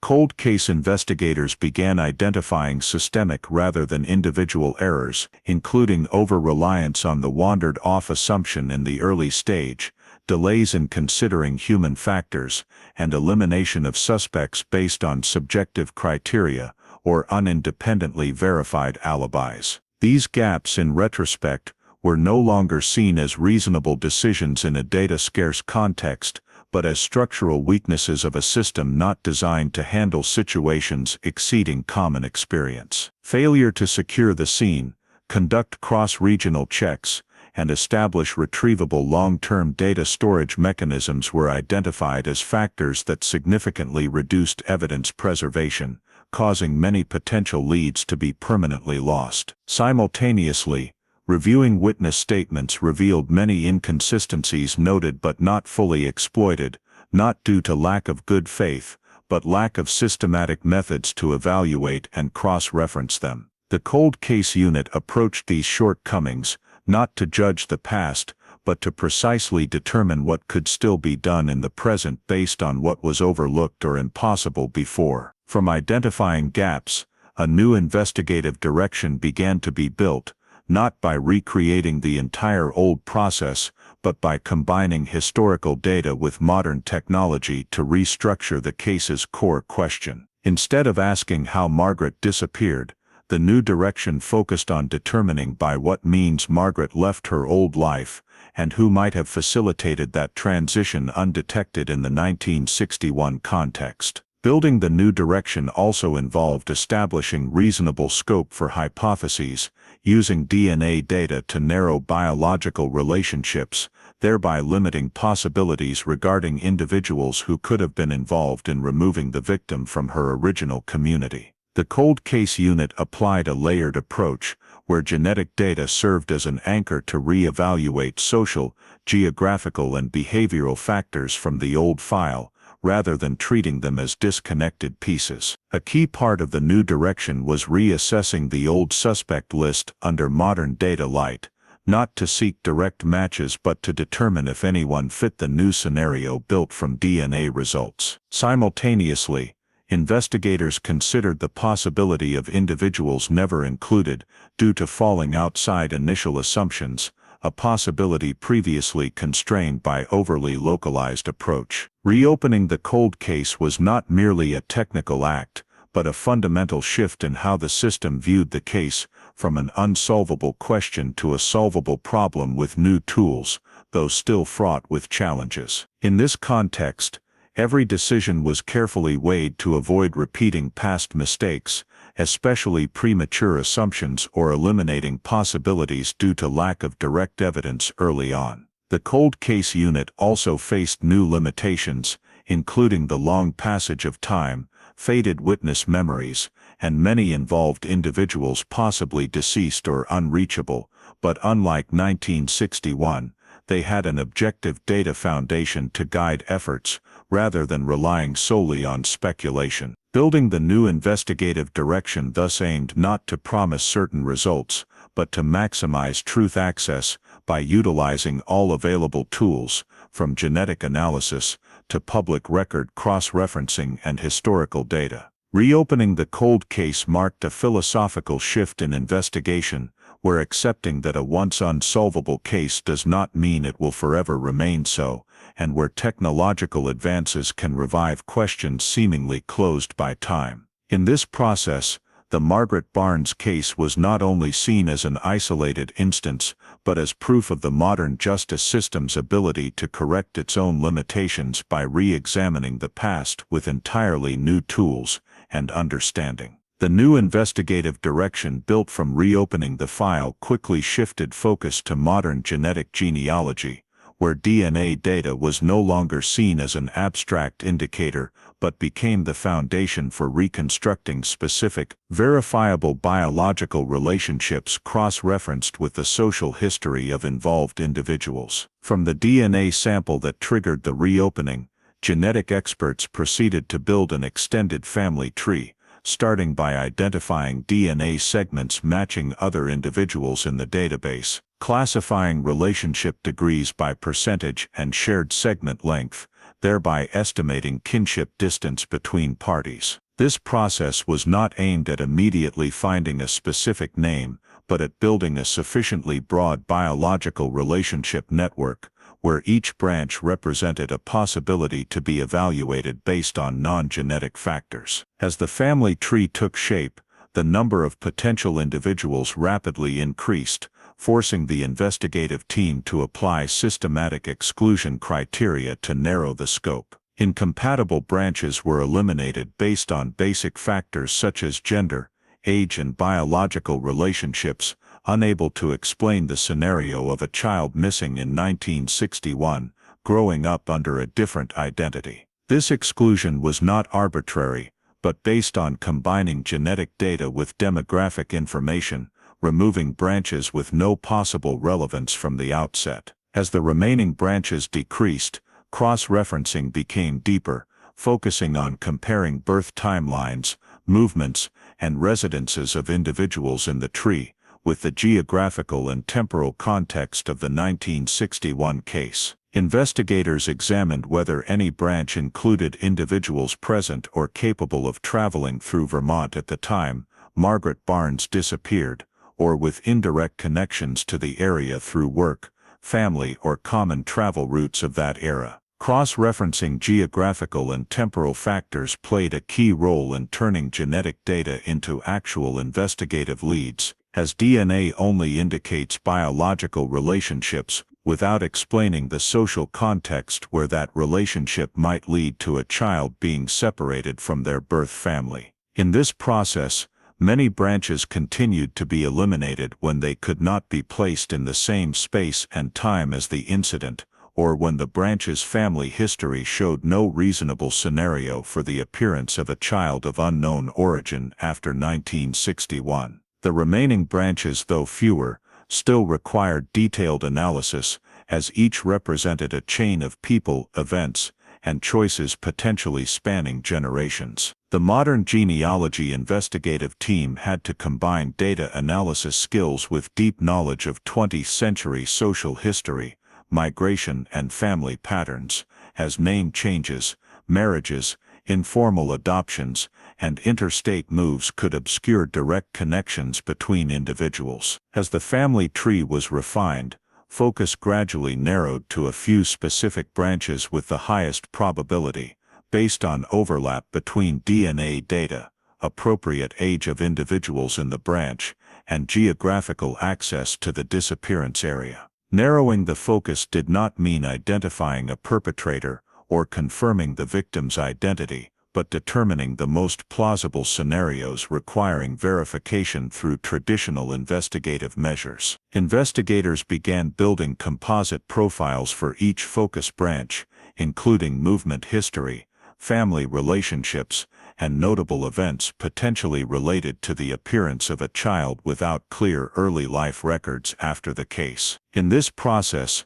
genealogy data acted as a powerful filter, eliminating hundreds of vague possibilities to concentrate on a handful of well-founded investigative directions. Importantly, every step was taken with utmost caution, as linking genetic data to a specific historical story carries the risk of error if not verified by independent sources. The investigative team did not rely solely on DNA, but continuously cross-referenced public records, archived documents, and historical facts to ensure each provisional conclusion had a solid foundation. As the target scope narrowed, psychological pressure on the team increased, as each remaining branch was no longer an abstract possibility, but a path potentially leading to confirmation that a person had lived their entire life under a different identity. This process required a delicate balance between determination to uncover the truth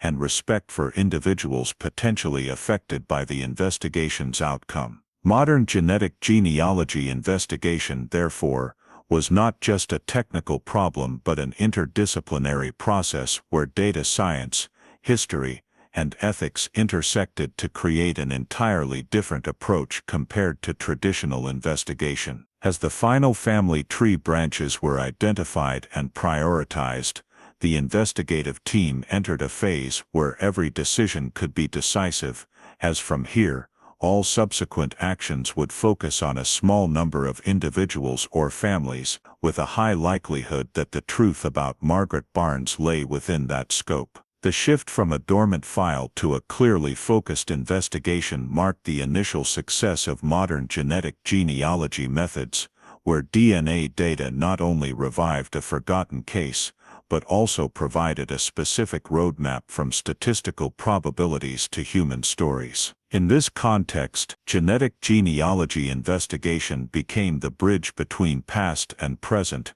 allowing the modern justice system to approach questions once deemed unanswerable, and laying the groundwork for subsequent steps where biological data would be combined with human contact to confirm or refute the meticulously built hypotheses. The fact that the core family branches had been narrowed down through modern genealogical investigation allowed the investigative team to enter a critical yet extremely sensitive phase, where the goal was no longer to speculate on possibilities, but to verify reality. However, this verification had to be conducted entirely without contact in order to avoid any legal, ethical, or psychological risks before the truth was established at the highest level of certainty. The identity verification process began with cross-referencing public records, a task that required immense patience and systematization as the investigators methodically reviewed every legally accessible data source, from birth certificates, adoption records, school records, early medical records, to documents related to Social Security, voter registration, tax records, and real estate. Each document was placed on a detailed timeline to determine the continuity of the current identity, and it was precisely in this chaining process that the administrative gaps that had previously existed vaguely now emerged more clearly as breaks in the personal history, where the identity seemed to begin later than the actual biological age. The investigators were not looking for direct evidence that the identity was fabricated, but focused on determining whether the records reflected a natural formation process or were the result of late additions, adjustments, or creations to legitimize an already existing presence. Parallel to record cross-referencing, residential history analysis was deployed as a second layer of verification because a person's movement trajectory often clearly reflects living circumstances and foundational relationships in each life stage. The investigative team reconstructed a year-by-year residential map, cross-referencing addresses, timing of relocations, school enrollment milestones, and changes in living environment, thereby seeking unusual periods of movement, especially in the early years when children rarely changed environments on their own, without a major event. Sudden relocations lacking explanatory documentation, or inconsistent with the socioeconomic context of the guardian, were placed on a list for in-depth analysis, not as incriminating evidence, but as indicators of the possible existence of an incompletely recorded story. Residential history analysis was also cross-referenced with broader historical data, including interstate migration trends, common transportation routes in the early 1960s, and demographic changes that could facilitate a child appearing in a new community without suspicion. Throughout this entire phase, legal risk assessment was placed at the center, because identity verification, even without contact, still carried the potential risk of privacy invasion if it exceeded permitted limits. The cold case unit's legal advisors continuously reviewed each step to ensure that all data used fell within legal bounds, all cross-references were based on public or authorized sources, and no action could be interpreted as unauthorized surveillance or interference in personal life. At the same time, the investigative team also had to consider long-term legal risks, because if the identity was confirmed and the case reclassified, the entire initial verification process would undergo strict scrutiny regarding legality and ethics. In addition to legal risks, psychological risks were considered a factor that could not be overlooked, as the investigators fully understood that verifying an identity could lead to the complete collapse of a worldview that a person had built over decades. For this reason, the non-contact principle was not merely a technical requirement, but a humanitarian choice to protect the involved individual from being placed in a state of confusion or trauma before adequate preparation. In that context, preparation of contact scenarios was conducted as an independent process parallel to verification, where different scripts were developed based on the certainty level of the data and the potential reactions of the person involved. The contact scenarios were not designed as a standard investigative encounter, but as a support process in which psychologists, social workers, and legal experts participated together to ensure that if and when contact occurred, it would be carried out under the safest possible conditions for all parties. The investigators had to consider many questions never before encountered in traditional investigations: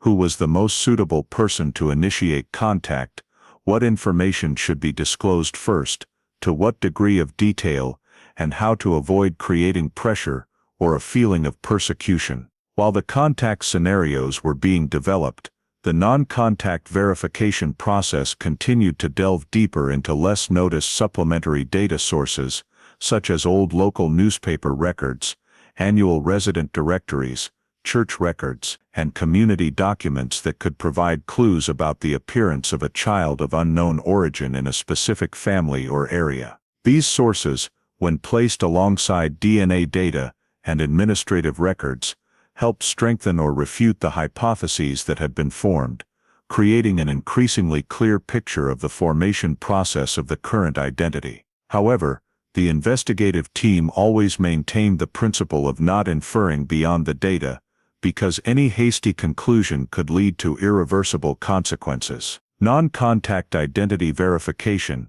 therefore, became a prolonged intellectual balancing act, where each discovery was carefully weighed in relation to the overall picture, rather than viewed as independent evidence. As the layers of administrative data, residential history, and genealogy overlapped, a consistent pattern began to form, not in the form of a definitive statement, but as an increasingly high probability that the current identity and the missing victim from 1961 were the same person. Nevertheless, caution was maintained at the highest level, because the investigative team understood that probability, no matter how high, could not yet replace direct confirmation. For this reason, this phase was seen as the decisive stepping stone, where any error could ruin the entire subsequent process, but every success would pave the way for the truth to be approached in a humane and responsible manner. The preparation of contact scenarios continued to be refined based on the latest verification results, ensuring that when the moment arrived, the contact, if it occurred, would not only aim to confirm identity, but also to support a person in facing a truth that could completely alter their perception of their own life. Throughout this phase, silence was maintained not as a delay, but as a necessary condition to protect the integrity of the entire process, where the ultimate goal was not only to resolve a cold case, but to do so in a way that respected truth, law, and humanity to the highest possible degree. The prolonged caution in the non-contact verification phase ultimately led the investigative team to the threshold where all indirect data, no matter how consistent, was no longer sufficient to take another step without direct biological evidence. And it was at this point that bloodline confirmation was determined to be an unavoidable step, if the case was to cross the boundary between well-founded hypothesis and officially recognized truth. The collection of direct-line DNA samples was not carried out hastily or in isolation, but was meticulously prepared on both legal and ethical fronts, because this was the first time the investigation had to breach the non-contact principle to directly intervene in the lives of people potentially connected to the case. The investigators, together with legal advisors and psychological experts, developed an approach process to ensure that sample collection was performed on a voluntary, transparent basis with necessary psychological preparation, avoiding turning a scientific verification step into an uncontrolled shock. Direct-line DNA samples were identified as needing to be collected from the closest surviving blood relatives in the Barnes family, people who for decades had lived with the assumption that the child missing in 1961 was never found. Approaching them carried a particular emotional burden, because it meant reopening a pain that seemed to have been placed in a state of silent endurance,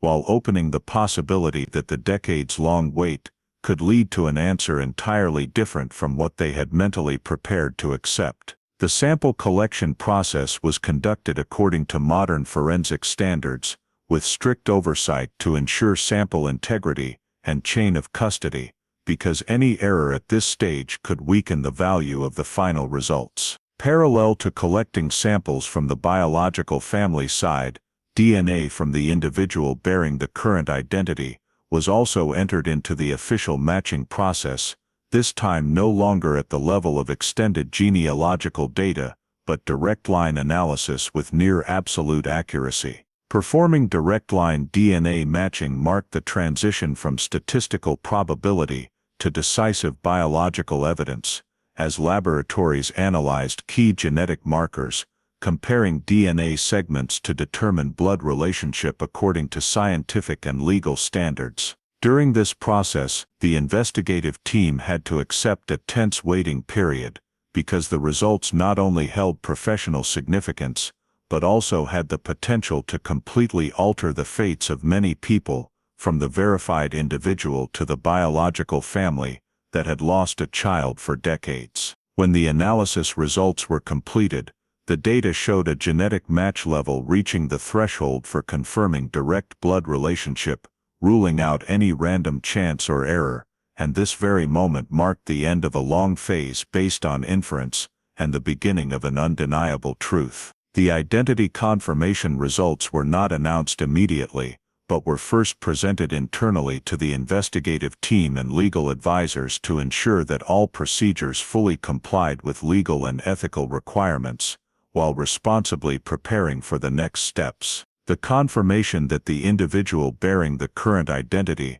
was indeed Margaret Barnes, missing in 1961, created a historic turning point for the case, because for the first time in over 4 decades, the central question about the fate of the 5-year-old child was no longer an unknown. However, along with that clarity came a series of complex consequences, as the legal identity, personal history, and social relationships of a person had to be re-examined in the light of the newly established truth. For the investigating agency, the bloodline confirmation results required updating the case classification, shifting from an unsolved missing person status to a confirmed kidnapping case, with a living victim and clarified identity. This update was not merely procedural but also entailed re-evaluating the entire file under modern legal perspectives, including determining whether the act of removing Margaret from the family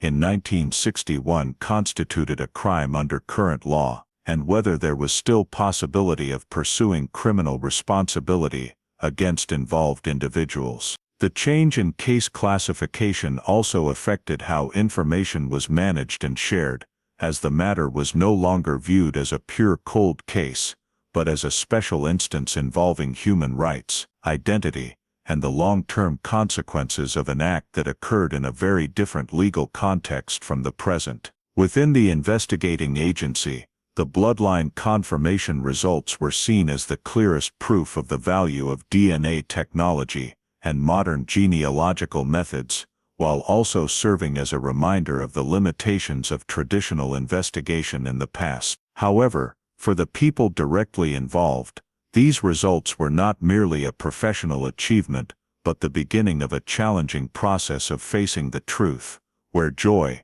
loss, anger, and confusion could coexist. The case reclassification update was carried out carefully to avoid oversimplified interpretations, because although the victim had been found alive, the story behind it could not be encapsulated in a conventional happy ending framework. Bloodline confirmation, therefore, was not the end point of the investigative journey, but a critical transition point, where biological truth had been established, but questions about the method, motive, and consequences of the kidnapping remained fully relevant. In that context, the investigating agency had to prepare for the next phase with the highest sensitivity, because from this point onward, every action not only aimed to clarify a past case, but also had to deeply consider the self-determination rights and psychological life of a person just confirmed to have lived more than 40 years under a different identity.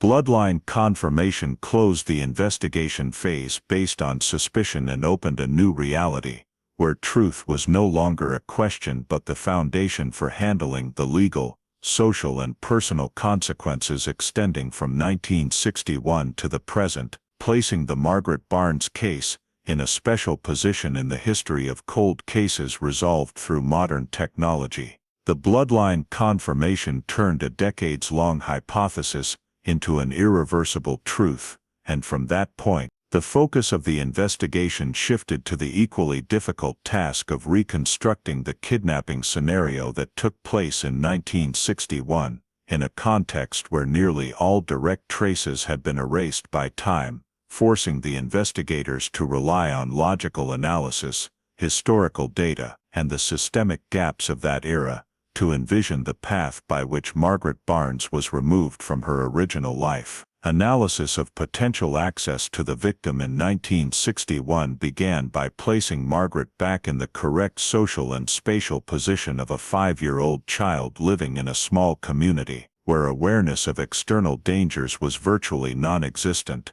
and where children were often allowed to move within familiar areas without close supervision. The investigators reviewed the entire context of the Barnes family's daily life, including Margaret's habits, the routes she might have taken, the people who frequently appeared in the area, and the circumstances in which an adult could approach her without raising suspicion. In the social environment of that period, the concept of stranger danger was not yet widely recognized, and default trust toward adults, especially those who appeared familiar or trustworthy, created favorable conditions for approaching the victim without needing violence or overt coercion. From these data points, the most reasonable hypotheses were built around the possibility that Margaret was lured away from the familiar area through trust rather than abducted in a forceful manner that would draw attention, since no witnesses reported cries for help or struggle.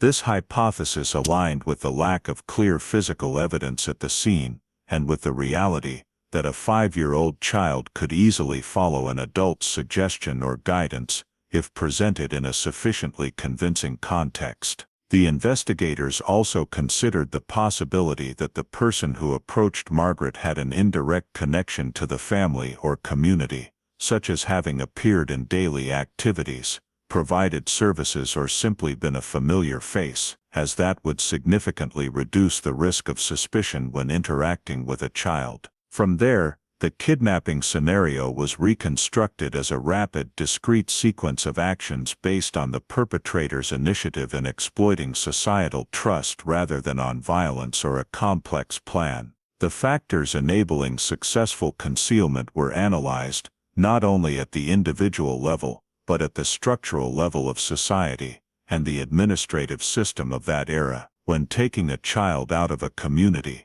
and resettling elsewhere did not require complex procedures or rigorous cross-verification as it would later. The investigators concluded that the lack of a unified resident registration system, the absence of a federal database for missing children, and fragmented administrative management between localities created conditions for a child to appear in a new place without questions about origin. Informal adoption, name changes, or simply introducing a child as biological in a new community were entirely feasible in the early 1960s social context, especially without independent verification mechanisms. The successful concealment factors also included the likelihood that the perpetrator or intermediary quickly severed all ties between Margaret and her old environment, moved her out of the familiar geographic area, and built a new origin story consistent enough to avoid suspicion in daily life.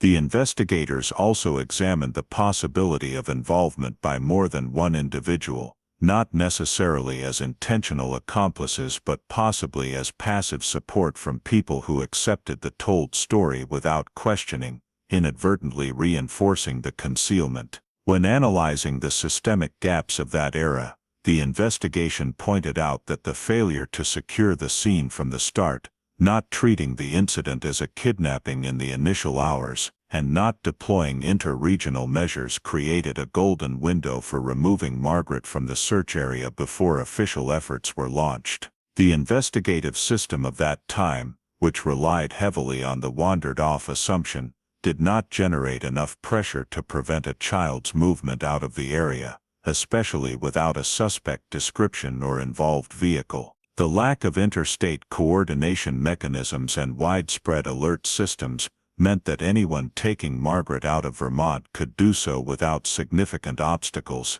as long as they avoided attention in the initial community. When placing all these factors together, the reconstructed kidnapping scenario was not portrayed as an impulsive act, but as a chain of events that thoroughly exploited the blind spots of society and the system of that era, where high societal trust, low supervision, and outdated administrative technology combined to create ideal conditions for a child to disappear without leaving clear traces. The investigators also noted that the success of the concealment did not necessarily reflect exceptional sophistication on the perpetrator's part, but rather the vulnerability of the system to actions outside common assumptions. Reconstructing this scenario was not intended to create a complete story to replace lost evidence, but to identify the most reasonable intersection points between existing data and the social reality of 1961, thereby providing a reference framework for assessing responsibility and potential legal prosecution if still possible. At the same time, this process also forced the investigating agency to confront its own historical limitations, acknowledging that many factors were beyond the recognition and control capabilities of the system at that time. Reconstructing the kidnapping scenario, therefore, was not only a step in the case resolution process, but also a lesson on how small gaps in perception and organization can lead to consequences lasting decades. In the light of the newly confirmed truth, this scenario helps connect what happened with what went unseen, creating a more comprehensive understanding of how Margaret Barnes was separated from her biological family and lived most of her life under a different identity, not as a random miracle but as the result of a chain of social and systemic conditions that allowed it to occur. The reconstruction of the abduction scenario had provided the investigating agency with a logical framework to understand how Margaret Barnes was removed from her original life. But it also simultaneously posed a greater challenge in the next phase, when the question was no longer what had happened, but who was responsible for that act, and whether the current legal system still allowed for clarifying that responsibility. Building on the reopened case file and the established hypotheses, the investigative team returned to reviewing the old list of suspects, this time not with the mindset of 1961, but with full knowledge of the confirmed kinship results and the social context that had allowed the incident to occur. The names that had appeared in the original file were re-examined, not only based on the recorded statements and alibis, but also on their actual ability to access, transport, and conceal a child in the context of that era. This review revealed that many suspects previously excluded had not been ruled out because they lacked involvement potential, but because the investigation system at the time lacked the tools to pursue hypotheses to the end, leading to some individuals being eliminated based on social criteria rather than evidence. However, when the investigators cross-referenced the suspect list with current data, they quickly realized that time had created an almost insurmountable barrier, as many of them had passed away, were no longer available for questioning, or had not left enough personal records to reliably reconstruct their actions. For the suspects who were still alive, assessing their current legal status became an essential step, because even if there were grounds to suspect their role in removing Margaret from her biological family, the ability to pursue criminal responsibility still depended heavily on the statutes of limitations, jurisdiction, and current evidence standards. The investigators, along with prosecutors and legal advisors, had to analyze how the act committed in 1961 would be classified under modern law, whether it constituted kidnapping, unlawful detention, or an act related to child rights, and more importantly, whether those offenses were still within the prosecution window or had been rendered legally ineffective by time. This process revealed a complex reality,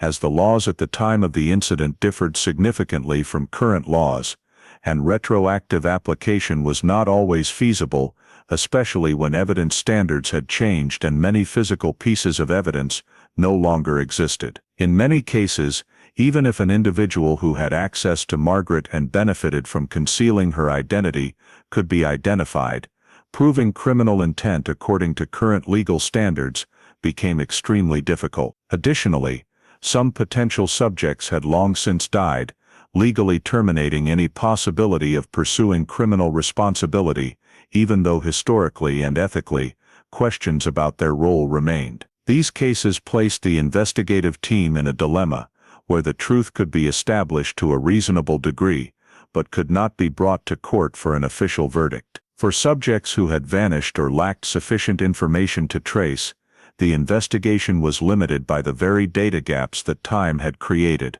as personal records were lost, witnesses were no longer alive, and social connections had dissolved over the years. The investigators had to accept that not every question could be answered with specific names and legal accountability, especially in cases spanning multiple generations. In this context, prosecutorial limitations became a central factor governing the entire phase of this investigation, as authorities were forced to clearly distinguish between clarifying historical truth and the ability to enforce justice in a legal sense. The review of old suspects was therefore not aimed at certainly bringing someone to trial, but at determining the degree of possible responsibility, documenting what had occurred, and clarifying the vulnerabilities that had allowed the act to go undetected. In many cases, the investigation's conclusion had to stop at determining that an individual or group of individuals was highly likely involved,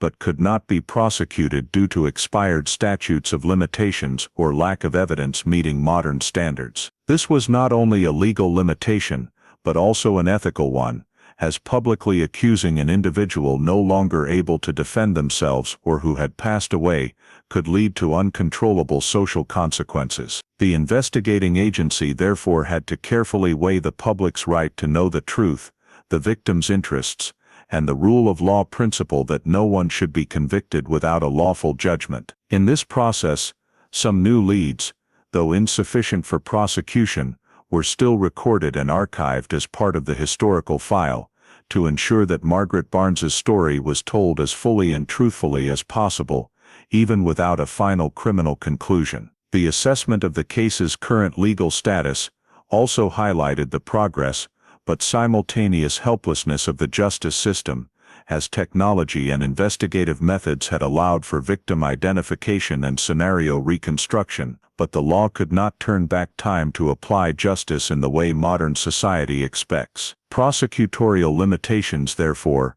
were not a failure of the current investigation, but an inevitable consequence of a case that had dragged on too long in an evolving legal system. For the Barnes family, knowing that the perpetrator might never face trial brought mixed emotions, as the truth was illuminated but traditional justice remained out of reach. For the victim, confirming her identity and understanding what happened could provide a different form of justice, not based on punishment, but on recognition and transparency. In this context, investigating the perpetrator within limits became the final phase of the legal process, where authorities had to accept that their task was not only prosecution, but also documentation, explanation, and closing a story that had lasted more than 4 decades in the most honest way possible. When the final reports were completed, the Margaret Barnes case was placed in a special position in criminal investigation history, as evidence of modern technology's ability to restore truth,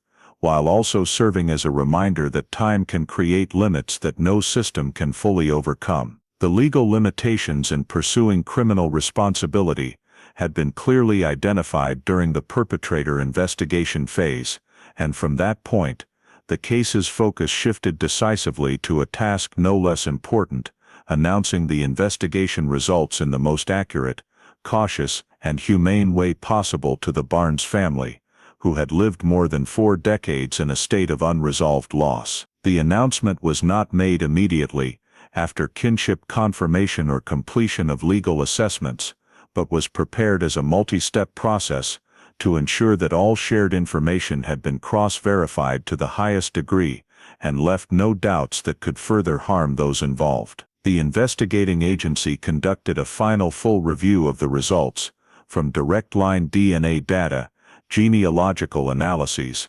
public record cross-references, to conclusions about the abduction scenario and prosecutorial limit assessments, to ensure that all pieces fit together in a complete picture with no remaining contradictions. This cross-verification process was not only technical but also ethically responsible, because informing the Barnes family that the child they lost in 1961 was still alive and had grown up under a different identity was a truth of special weight, allowing no errors or ambiguous interpretations. The investigators, along with prosecutors and legal advisors, agreed on how to present the information, choosing neutral, clear language, avoiding speculation or emotionality, while preparing to answer the difficult questions the family would certainly ask about what happened and why it took so long for the truth to come to light. Once all verifications were complete, the investigating agency organized an official announcement session for the Barnes family in a private setting, isolated from media and the public, to ensure that this moment of receiving information was not invaded by external pressures. The announcement was made in person, with the presence of key investigators, legal experts, and when necessary, psychological specialists, reflecting the understanding that this was not just transferring investigative data, but an event with profound impact on the emotional lives of people who had waited decades for answers. The announcement content was presented in a clear sequence, starting with confirmation that DNA data had irrefutably proven the blood relationship, followed by explaining how the modern investigation process led to this conclusion, and finally clarifying the current legal status of the case, including limitations in pursuing criminal responsibility. The Barnes family was provided with full information to understand that the conclusion was not based on a single source, but the result of multiple layers of independent verification to ensure absolute accuracy. During the announcement, the investigating agency also had to face complex emotional reactions, as joy, skepticism, pain, and anger could appear simultaneously, reflecting the collision between hope thought extinguished and the newly revealed reality. The emphasis on cross-verified information served not only to reinforce the conclusion's reliability, but also to help the Barnes family have sufficient psychological grounding to accept a truth that could upend their entire view of the past. After announcing the investigation results, related legal procedures were completed in accordance with regulations, including updating the official case file, reclassifying from missing person to abduction resolved in terms of victim identity, and clearly noting prosecutorial limitations to avoid misunderstandings about future criminal processing possibilities. Completing legal procedures also included preparing necessary documents to protect the victim's privacy, ensuring that personal information was only disclosed within necessary scope and with full consent of those involved. The investigating agency was fully aware that from this point forward, the case was no longer just a matter of the justice system, but a real-life story of people about to face a reunion after more than 40 years of separation. Therefore, parallel to completing legal procedures, the preparation for the reunion step was implemented cautiously, not according to investigative logic, but according to human support logic. Investigators coordinated with psychological experts and social workers to build an appropriate approach plan, respecting the victim's self-determination rights, while preparing the Barnes family for the possibility that the meeting, if it occurred, would not resemble simple notions of a perfect ending. Preparing for reunion was not seen as a mandatory obligation, but as an open possibility, after truth confirmation, where every decision had to be based on consent and psychological readiness of all parties. In this phase, the investigating agency acted as a neutral bridge, providing information, logistical support, and ensuring no pressure from media or public affected the approach process between victim and biological family. Announcing the investigation results, therefore, was not the case's endpoint, but an important transition from a legal process to a humane one, where the goal was no longer clarifying truth, but creating conditions for people separated by time to face each other in respect and understanding. The investigating agency also had to prepare for the case's social consequences, including managing public information, coordinating with media if necessary, and protecting the victim's privacy amid potentially surging public interest. However, all disclosure decisions were placed after the top priority of the individual's psychological safety and self-determination rights,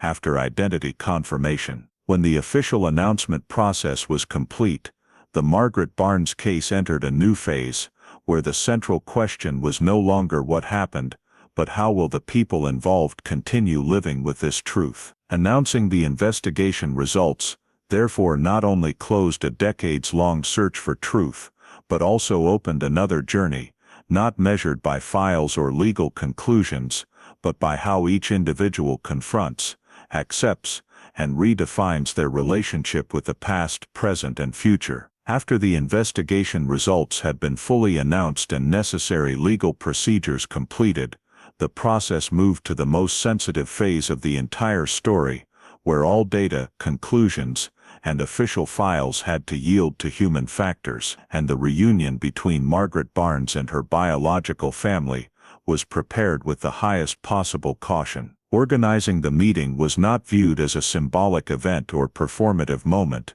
but as a step-by-step process involving psychological experts, social workers, and investigating agency representatives to ensure all parties had sufficient information, choice rights, and necessary support before facing each other directly. The location, timing, and form of the meeting were carefully considered, avoiding any pressure-inducing factors or excessive emotions, because the goal was not to create a dramatic moment, but to open a safe space for people separated by time to approach each other as naturally as possible. Throughout the preparation, Margaret's self-determination rights were placed at the center, as every decision had to stem from the readiness of the individual who had lived more than 40 years under a different identity, with no moral or social obligation forcing her to meet others' expectations. When the meeting occurred, it did not begin with legal confirmations or recapping investigation conclusions, as those had been clarified beforehand, but with the cautious presence of people seeing each other for the first time in a context entirely different from what they had imagined. Confirming family ties in this moment did not require paperwork or test results, as it had been established earlier, but emotional and psychological confirmation was an entirely different process, unable to happen instantly. The Barnes family members had to face the reality that the 5-year-old child they lost was now an adult with her own history, personality, and separate life, unable to simply return as if there had been no interruption. For Margaret, facing her biological family meant accepting a new layer of identity overlaid on the familiar one, creating a complex psychological state where biological connection did not automatically translate into familiarity. In the first meeting, emotional reactions occurred in parallel and not uniformly, as joy, confusion, distance, and caution could coexist, reflecting the reality that family relationships could not be recreated by a single reunion moment. Psychological experts played a role in observing and supporting, helping parties recognize that all reactions were valid in this context, and there was no correct template for reunions after decades of separation. After the initial meeting, the psychological adjustment phase became the true focus of the reunion process, as both Margaret and the Barnes family had to learn to integrate the new truth into their cognitive and emotional lives without collapsing existing structures. For the biological family, adjustment involved accepting that they could not reclaim lost years, and that any relationship with Margaret, if built, would have to start from the present rather than memories of a 5-year-old child. For Margaret, adjustment required facing questions about identity, origins, and her place in a family that was biologically related but experientially completely foreign. This process did not follow a straight line, potentially including phases of drawing closer, pulling back, testing boundaries, and resetting expectations, as each side learned to respect the other's emotional space. Support experts emphasized the importance of not forcing intimacy or bonding, as rushed efforts to make up for the past could backfire, increasing pressure and leading to new harm. Instead, the relationship was encouraged to develop at a natural pace, based on genuine consent and desire of the individuals involved. The long-term impact of the reunion extended beyond the Barnes family, reaching Margaret herself, and how she viewed her entire life, as the new truth forced her to restructure the personal story built over decades. Knowing who she was biologically could bring a sense of completeness, but it also raised new questions about past choices, formed relationships, and how they would continue in the future. For the Barnes family, reunion did not erase the pain of prolonged loss, but transformed it into a different experience, where Margaret's presence carried both joy and clear awareness of what could not be reclaimed. In the long term, the relationship between Margaret and her biological family could develop in various directions, from close bonding to a limited but mutually respectful contact, with no outcome considered a failure, as long as it reflected the parties' needs and boundaries. The reunion also created psychological impact on those who had been Margaret's family under her old identity, as they faced the truth that the relationships they built had a different foundation than believed, requiring no less sensitivity and adjustment. The entire reunion process was therefore not a single event, but an extended phase, where truth, emotions and relationships were continually renegotiated over time. For the investigating agency and support units, witnessing the reunion also raised profound questions about system responsibility, not only in solving the case, but in supporting people facing the consequences of revealed truths. Margaret Barnes's reunion, therefore, could not be simply understood as a perfect ending, but as an intersection between past and present, where people separated by an act from 1961 had to learn to coexist in a new complex and irreversible reality. In this context, the true meaning of reunion lay not in restoring what was lost, but in the ability to accept truth, respect each other's boundaries, and open possibilities for new connections, however different from initial imaginings. The reunion did not close the story in the simple sense of a perfect ending, but brought the Margaret Barnes case to the final phase in the legal and investigative process, where all data, conclusions, and limitations had to be systematically compiled to officially close the cold case that had lasted more than 4 decades. The investigating agency compiled all investigation results, starting from kinship confirmation via direct line DNA, the modern genealogical investigation process, reconstruction of the abduction scenario, based on historical and social data, to legal assessments regarding criminal responsibility pursuit possibilities. This compilation not only documented what had been clarified, but also clearly distinguished between facts confirmed by objective evidence and reasonable hypotheses due to time limitations. The final file reflected that the victim's identity had been confirmed beyond dispute, that the 1961 incident was no longer classified as a missing person case of unknown cause, but a successful abduction in a flawed system context, and that the victim had lived most of her life under a different identity, without knowing the truth. However, alongside those clear conclusions were questions that could not be decisively resolved, including the exact identity of the perpetrator or individuals directly involved in removing Margaret from her biological family, the true motive for the act, and the degree of intent or chance in the decades-long concealment. These questions were clearly noted in the file as gaps that could not be filled with available tools, not due to lack of effort, but because time had erased key elements necessary for proof under modern legal standards. The investigating agency acknowledged that while biological and identity truth had been illuminated, justice in the sense of prosecution and verdict could not be enforced in this case, due to statutes of limitations,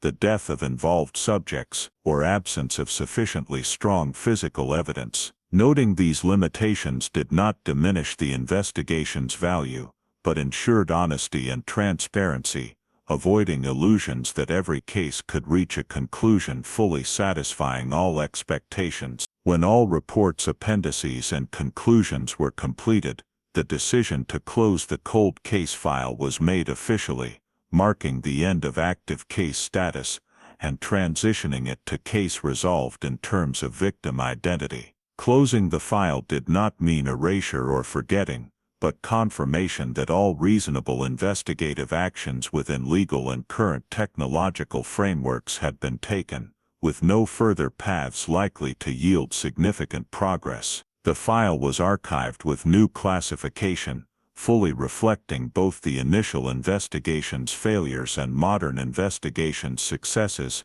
forming an important reference document for similar future cases. In the closure decision, the investigating agency also clearly noted the central role of modern DNA and genealogy technology in reviving a case thought permanently stalled, emphasizing that without this progress, Margaret Barnes's identity might never have been confirmed. The case's significance for modern investigation manifested at multiple levels, first as proof of biological data's ability to connect pieces traditional methods could not reach, especially in pre-digital era incidents. The case showed that old files, though considered unsolvable, could still be reactivated if placed in a new analysis system, where data was not limited by geography or time. At the same time, it raised important ethical and legal questions about using personal DNA data, as a personal decision could lead to reopening complex historical stories,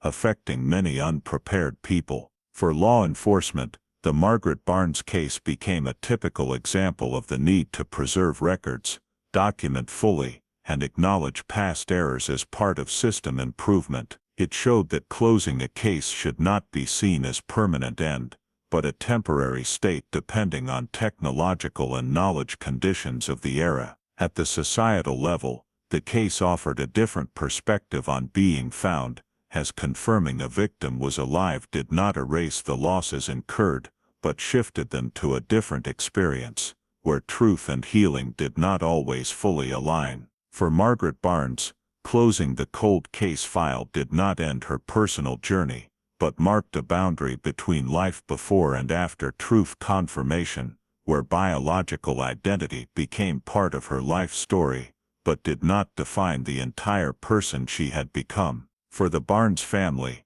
file closure brought a form of ending they had awaited since 1961, not the return of the past, but the cessation of not knowing, allowing them to period a painful decades-long chapter. When the file was officially closed, the Margaret Barnes case was recorded not only as a solved cold case, but as a comprehensive lesson on the limits and capabilities of the justice system, the long-term impact of small initial investigative gaps, and modern science's potential to repair historical voids. Closing the file therefore did not mean shutting the story from collective memory, but fixing it in the most understood state possible, so that both the system and society could draw necessary lessons. In the context of modern investigation increasingly relying on data, this case emphasized that technology is not only a tool for finding perpetrators, but a means to restore identity,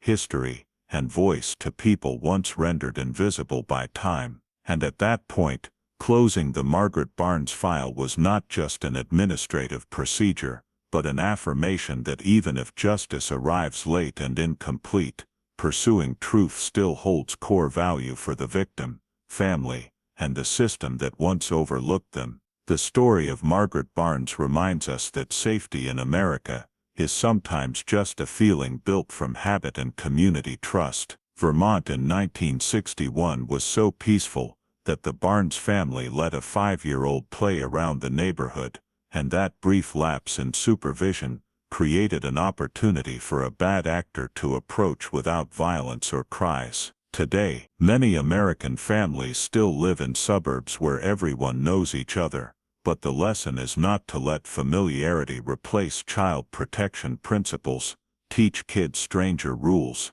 based on real situations. A stranger who knows your child's name is still a stranger. Agree on meeting points if separated, and set clear boundaries about getting in cars going with adults without a family password. The story also shows the system can miss the golden hour. Initial police classified it low priority, didn't seal off the area, causing the scene to be disturbed and leads to vanish. The lesson for today's communities is that when a child goes missing, action must be urgent immediately. Demand an accurate timeline, preserve the last seen area, save neighbor cameras, and share descriptions early. At the same time, the DNA-activated file reminds us that technology can save truth. DNA testing, record preservation, and data coordination brought Margaret back after 44 years. If your family has a long missing loved one,